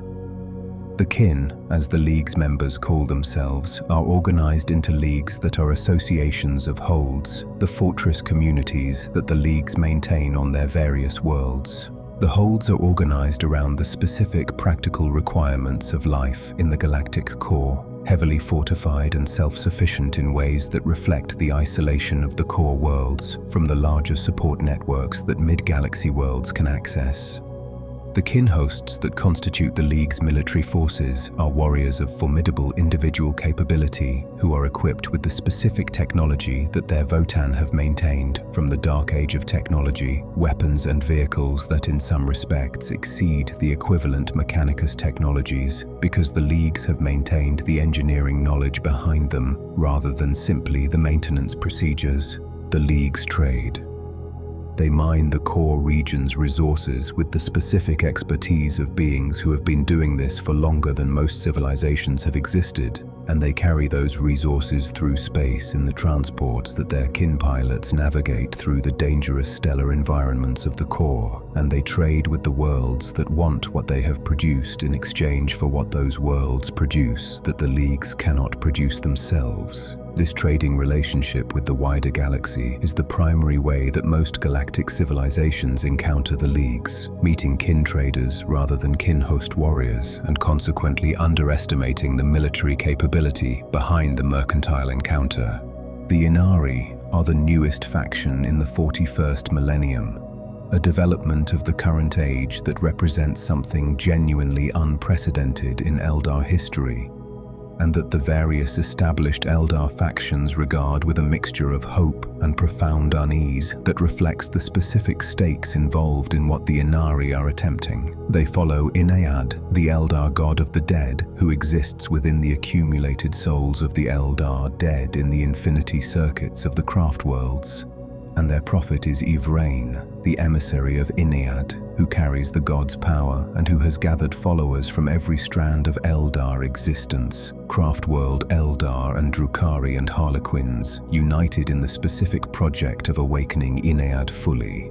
The theology of the Ynnari holds that Inniad's full awakening would produce a Eldar god of sufficient power to destroy Slaanesh, ending the existential threat that the birth of the Dark Prince represents for the species and potentially restoring to the Eldar the possibility of a future that does not end with the last soul's consumption. The cost, in the theology as some interpret it, is the remainder of the Eldar dead in the infinity circuits, the souls that constitute Inniad's current substance, and that would be consumed in the awakening's completion. This cost is not the Ynnari's plan, but it is the fear that the established Craftworld authorities express about what the Ynnari's project entails, the specific concern that awakening Inside requires a sacrifice that the Eldar civilization cannot sustain. The Whispering God's power, expressed through Yvrain and through the warrior called the Vizarch, and through the physical embodiment called the Incarnate, manifests in the material world as a specific affinity with death and the souls of the recently dead. The Ynnari's ability to draw on the power released by death in their vicinity, providing them with a force multiplier that increases rather than decreases as the casualties around them mount, which is a distinctive and disturbing characteristic in any combat environment. Beyond the specific Traitor Legions and the specific demonic hierarchies of the individual Chaos Gods, there exists a broader category of Chaos-aligned human forces that serve the ruinous powers collectively rather than under the banner of any single patron. The Chaos Undivided Warbands are led by Chaos Champions who have not committed to any single god, either because they seek favor from all four simultaneously, or because the specific nature of their corruption aligns with chaos as a totality rather than with any specific expression of it. These warbands are among the most flexible of chaos forces, capable of incorporating warriors bearing the gifts of different patrons within a single force structure, a flexibility that dedicated single patron warbands cannot match because the specific gifts of different chaos gods are not always compatible in the bodies of warriors who share a fighting unit. The Renegade Space Marine chapters represent a specific and deeply concerning category within the broader chaos forces. The chapters that have turned from the Emperor's service since the second founding, and that now fight against the Imperium that created them. The reasons for these turnings are as various as the chapters themselves, some having been corrupted through exposure to the warp, some having been pushed to heresy by the specific cruelties of the Inquisition's interaction with them, some having made specific decisions during specific crises that set them on a path away from Imperial loyalty that the momentum of events then made irreversible. Each represents the loss of an extraordinary military capability and the addition of an equally extraordinary threat. The specific knowledge and capability and training of a Space Marine chapter turned against the institution that produced it. The fallen angels, who are scattered across time and space by the destruction of Caliban, occupy a specific intermediate position, neither fully chaos nor fully loyal in many cases. Individual fallen who have spent 10,000 years making whatever accommodation with their circumstances, their specific situation required. Some having fully embraced chaos, and some having maintained a form of loyalty to the Emperor that the Dark Angel's hunting of them complicates in ways that the interrogator chaplains who conduct those hunts have not found a satisfying theological framework for. The Exodites are the third major strand of surviving Eldar, the ones who left the original Eldar Empire not in the massive world ships of what would become the Craftworld Eldar, but in colony ships sent to found new worlds far from the excess and the corruption that was already visible in the original Empire before Slanesh's birth. They settled the Maiden Worlds, planets that the Eldar terraformed or found already suitable, and that carry the specific quality of the Eldar's relationship with life expressed in the specific way of a culture that chose a simpler and more sustainable existence over the excess of the civilization they left. The Exodites are among the least known of the Eldar factions to the wider galaxy because they do not seek engagement with it. They tend their worlds. They maintain the world spirits of the planets they inhabit, the planetary equivalents of the Craftworld infinity circuits, vast networks of psychic energy woven through the world's living systems that serve as both a kind of planetary consciousness and the repository of the souls of Exodites who die on the world they have made their home. They fight when their worlds are threatened, with the specific ferocity of people defending everything they have, riding the great reptilian creatures called dinosaurs in a combat style that is archaic by any measure, and that is nonetheless devastatingly effective because the Eldar physiology that pilots these ancient mounts is as capable as the most modern Eldar warriors' physiology, and because the Exodite warriors who do the fighting have spent their entire lives on this world and know it in ways that no invader can match. Votann and other Craftworld Eldar consider the Maiden Worlds part of what must be recovered from the species that have settled them, the lost territory of the Eldar civilization that should be returned to Eldar stewardship. The Exodites themselves have views on this reconquest project that the Craftworld Eldar do not always fully incorporate into their planning. The Chaos Cultists, who constitute the bulk of the Chaos forces in the material realm, are not the Chaos Space Marines, and they are not the demons. They are people, or they were people, ordinary citizens of the Imperium, in most cases, who made a sequence of choices, or had a sequence of choices made for them by circumstances and by the specific patient attentiveness of the Chaos powers to human vulnerability. They are the underhive workers who found in the cult the community that the hive denied them. They are the soldiers who saw too much and came back changed and found the only people who could hear what they had seen were the ones who already knew what the galaxy contained at its worst. They are the administratum clerks who discovered that the records they maintained described a system so comprehensively corrupt that serving it required a cynicism the Chaos powers found easy to direct. They are the people. The variety of chaos cults that exist within the Imperium at any given moment is enormous, reflecting the variety of human experience and the variety of specific chaos powers that different cults serve, and the variety of methods through which the chaos powers recruit from the human population they are always working. The Word-Bearers Dark Apostles are the most sophisticated cult recruiters, beings of 10,000 years' experience in the specific arts of convincing people that the Emperor they serve is not what they believe, and that there is an alternative, and that the alternative is welcoming them specifically, that their specific suffering has been noticed, and their specific potential has been recognized. The Night Lords cultivate different cults for different purposes, using fear itself as the mechanism of conversion in ways that the other powers' cults find crude and that the Night Lords find efficient. The followers of Nurgle come to the plague god through despair and through the specific offer of release from the fear of death that the plague god's gifts genuinely provide in their way.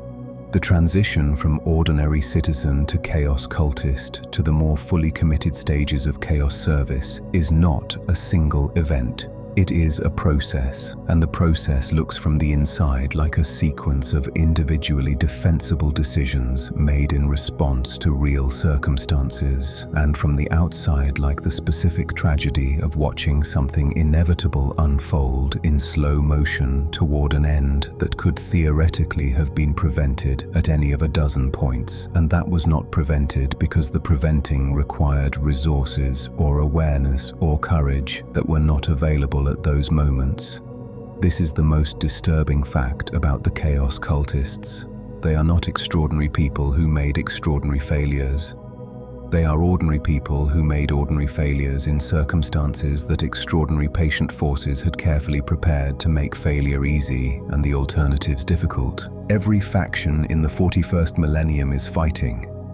Not all of them with the same enemies, and not all of them with the same purpose, and not all of them with any hope of the specific outcome they are fighting for, but every one of them engaged in the continuous violence that the setting's name for its age, the grim darkness of the far future, was coined to describe. A million worlds of the Imperium maintaining themselves against the continuous press of everything outside them. The Craftworld Eldar, fighting the extinction of their species one engagement at a time. The Necrons reasserting a dynasty that 60 million years have reduced to ruins. The Orks pursuing the violence that their biology requires and their gods embody. The Tyranids consuming everything in their path in the systematic way of something that has been doing this for longer than the galaxy's current configuration. The Tau building an empire on the foundation of a philosophy that the galaxy's other powers regard with suspicion proportional to the threat it represents.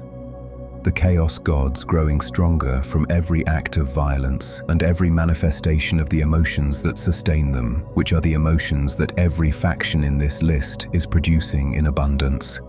This is the 41st millennium. This is every faction that populates it, described as fully as this account can describe them in the time available. Each one a civilization or the remnant of a civilization or the product of a civilization's failure. Each one carrying a history that extends behind the current moment into depths that the current moment does not require understanding to navigate, but that the current moment cannot be fully understood without. Each one fighting. Close your eyes.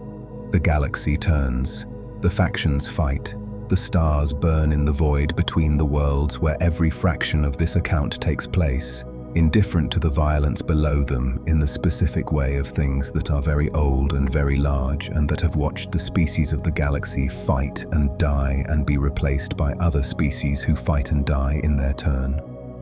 The Astronomicon burns, the Steel Legion holds its walls, the Grey Knights do what the Grey Knights do, the Orks fight each other when they cannot find anyone else to fight, the Tyranid scouts move through the deep void,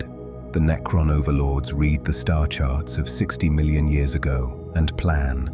for the Emperor, for humanity, for the billion ordinary people who are sleeping right now on a billion ordinary worlds, knowing nothing of what keeps the darkness back, safe in the quiet that all of this purchases for them, one night at a time, one watch at a time, one faction at a time, forever. The Kroot are a species of avian hunters from the world of Pech in the Tau Empire's sphere of influence, incorporated into the greater good as mercenaries and auxiliaries rather than as core members of the Tau civilization, a distinction that the Kroot themselves maintain with a quiet insistence that reflects their specific culture's values around independence and the preservation of their unique way of life. The Kroot are notable among the species of the galaxy for their specific biological capability of absorbing and incorporating the genetic material of the creatures they consume. The Kroot digestive system processing the DNA of their kills in ways that allow the Kroot kindreds to deliberately shape their evolutionary trajectory by choosing what they hunt and eat. A kindred that hunts the great predators of a death world will over generations develop the predator's specific capabilities. A kindred that hunts in the canopies of dense forests will develop the agility and the camouflage capabilities of the arboreal environment. The Kroot elder shamans, called Shapers, understand this genetic inheritance and direct their kindred's dietary choices with the specific long-term vision of beings who understand that what they consume today shapes what their descendants will be generations from now. The Vespid are the insectoid species from the moon of Vespid that joined the Tau Empire as the Vespid Stingwings, warriors whose natural flight capability and the neutron blasters they carry make them a specific fast attack asset that the Tau's own forces cannot replicate with their available organism types. The Vespid joined the greater good not as simple mercenaries, but as full participants. Their cultural integration with the Tau's philosophical framework, producing in the Vespid a genuine alignment with the greater good's principles, rather than the purely transactional relationship that the Kroot maintain with the empire that employs them. The Vespid strain. Leaders who lead their warrior formations carry the communication devices that allow them to receive the ethereal's direct guidance, devices that the ethereals provided and that the Vespid regard as a gift that strengthens their connection to the collective purpose of the greater good. The Imperial Navy is the Imperium's void warfare arm, the fleet of warships that protects the space lanes between the Imperium's worlds and that projects force across interstellar distances in support of the campaigns that the Astra Militarum and the Adeptus Astartes conduct on planetary surfaces. It is one of the oldest institutions in the Imperium and one of the most significant in the specific sense that without the Navy's ability to maintain control of the space around inhabited worlds and to transport forces between systems, the Imperium's million worlds would be isolated from each other in ways that would end their collective function as an empire within a generation. The capital ships of the Imperial Navy are among the most impressive physical objects that the human species has ever produced, built to scales that make even the largest ground-based structures look modest in comparison.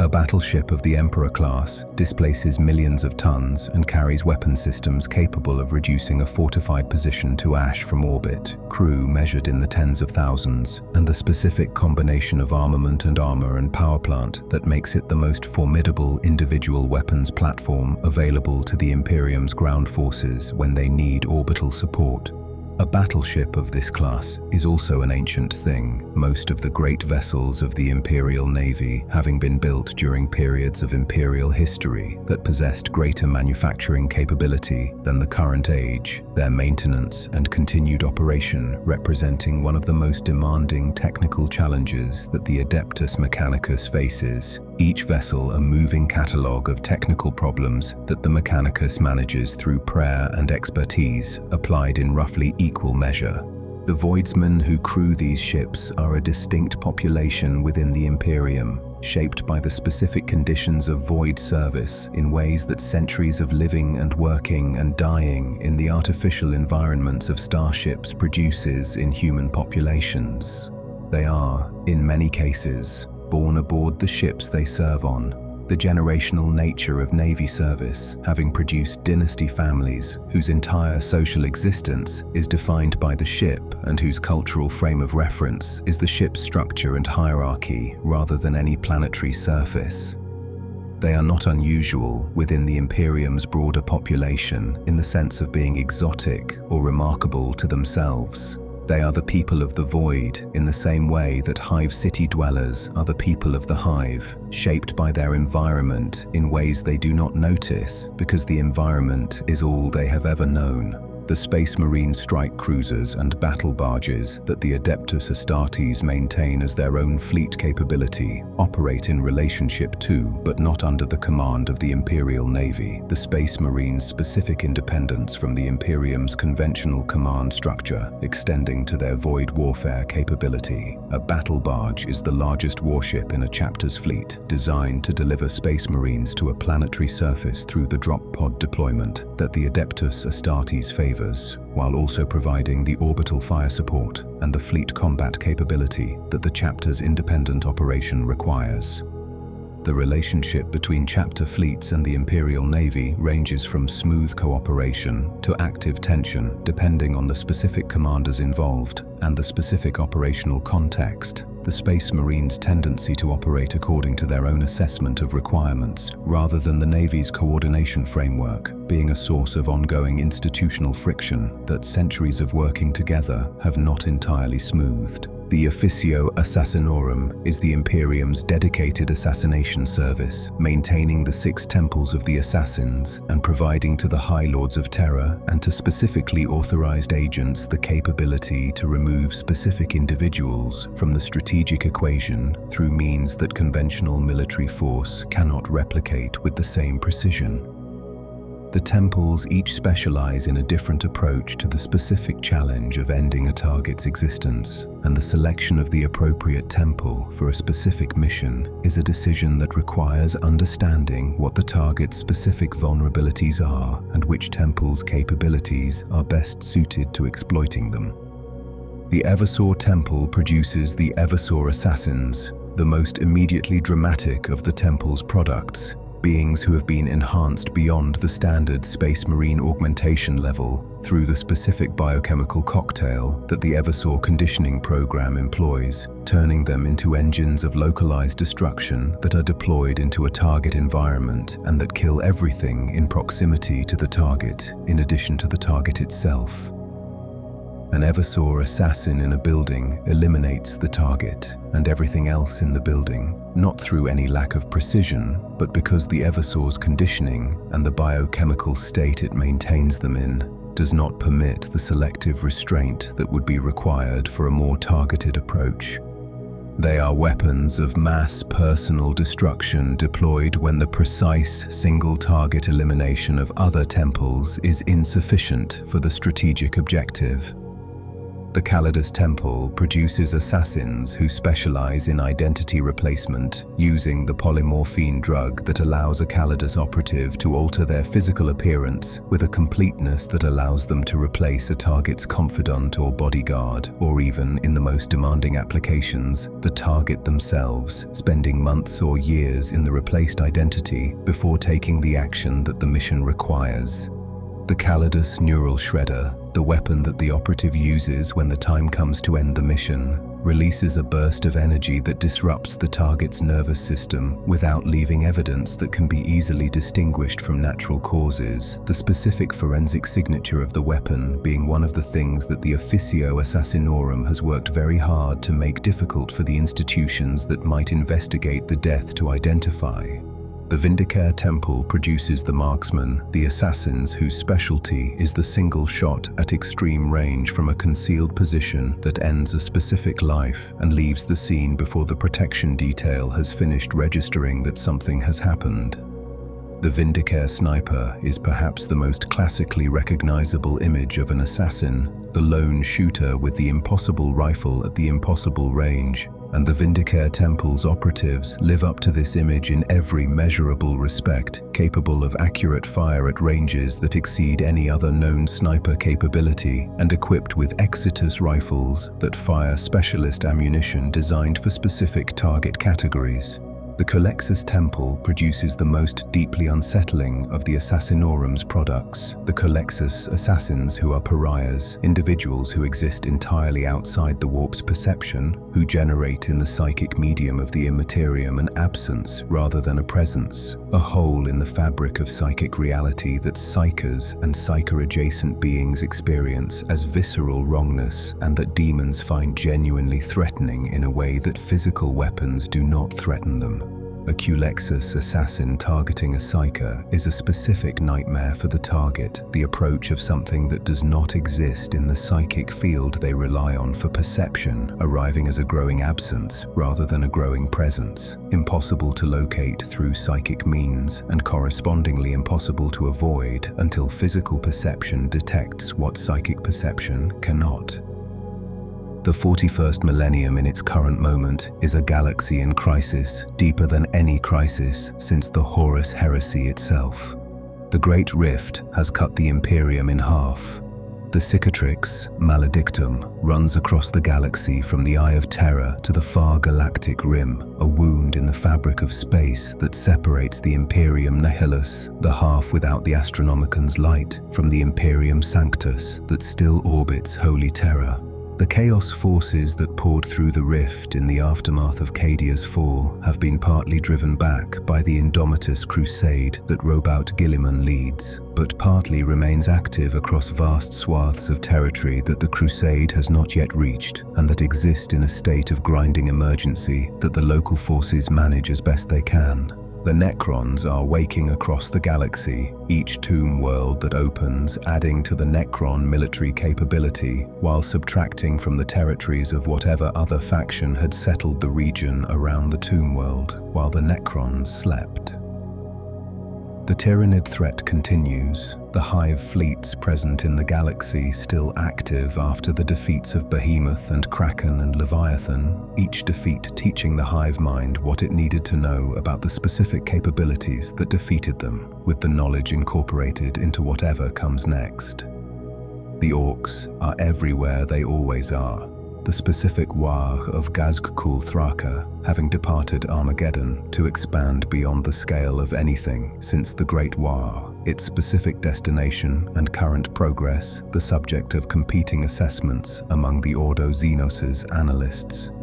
The Primarch is back. Robout Guilliman, the Lord Commander of the Imperium, the Regent, the first Primarch to return in the current age, is fighting the Indomitus crusade and reforming the Imperium with the specific combination of military genius and administrative capability that made him the author of the Codex Astartes 10,000 years ago.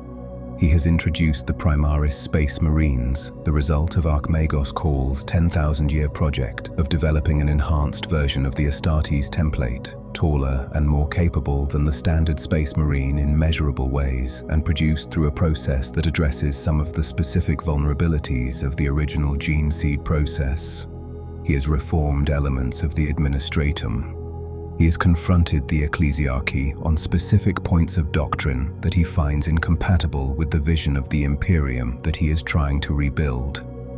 He has also expressed, in moments that the people around him have documented and that the historical record preserves, something that could be described as despair at what 10,000 years have produced from the vision he had when he wrote the Codex, the institutions he reformed, the structures he built to prevent another Horus heresy, have become over 10,000 years exactly the kind of sclerotic and self-serving institutions that his post-heresy reform was supposed to prevent, and he is confronting the specific problem of reforming them again from the inside while simultaneously fighting the crusade that the galaxy's current emergency requires. This is the specific challenge of the 41st millennium's most significant living figure. Not the enemies outside, but the institutions within, and the question of whether 10,000 years of managed decline can be reversed by the same kind of will that started the decline by trying to prevent it.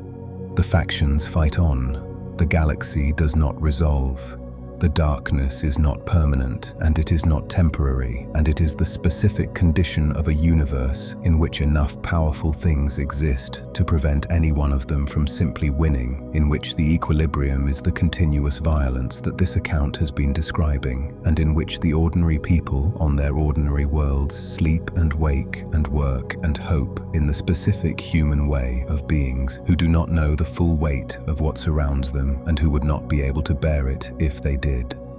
This is the 41st millennium. Every faction that inhabits it has been described. Every threat and every defender and every ancient grudge and every desperate hope has been named. The galaxy is, despite everything, still here. The Astronomican still burns. The factions still fight. And somewhere in the middle of all of it, you are reading this, and the room is quiet, and the lights are low, and it is safe here, for now, in the way that things are safe when they are protected by something they cannot see. The Adepta Administratum deserves its own mention as the faction that makes everything else possible in the most mundane and most essential sense.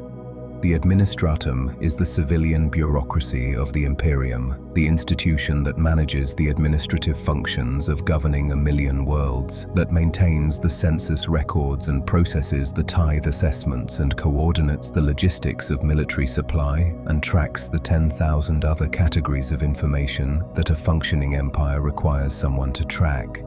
It is staffed by tens of billions of people across its central offices and its planetary branches, people whose lives are spent managing the paperwork that the Imperium's complexity requires, and who are accordingly among the least glamorous figures in the setting and among the most essential. Without the Administratum's function, the Space Marines do not know where to deploy because no one is tracking where deployments are needed. The Imperial Guard does not know where to march because no one has processed the supply assessments. The Inquisition cannot find the heretics because no one has maintained the records that identify the anomalies the Inquisitors need to investigate. The Administratum makes the Imperium possible in the specific and unglamorous way of the people who process the paperwork that holds everything together, while the dramatic figures do the things that get recorded in the histories.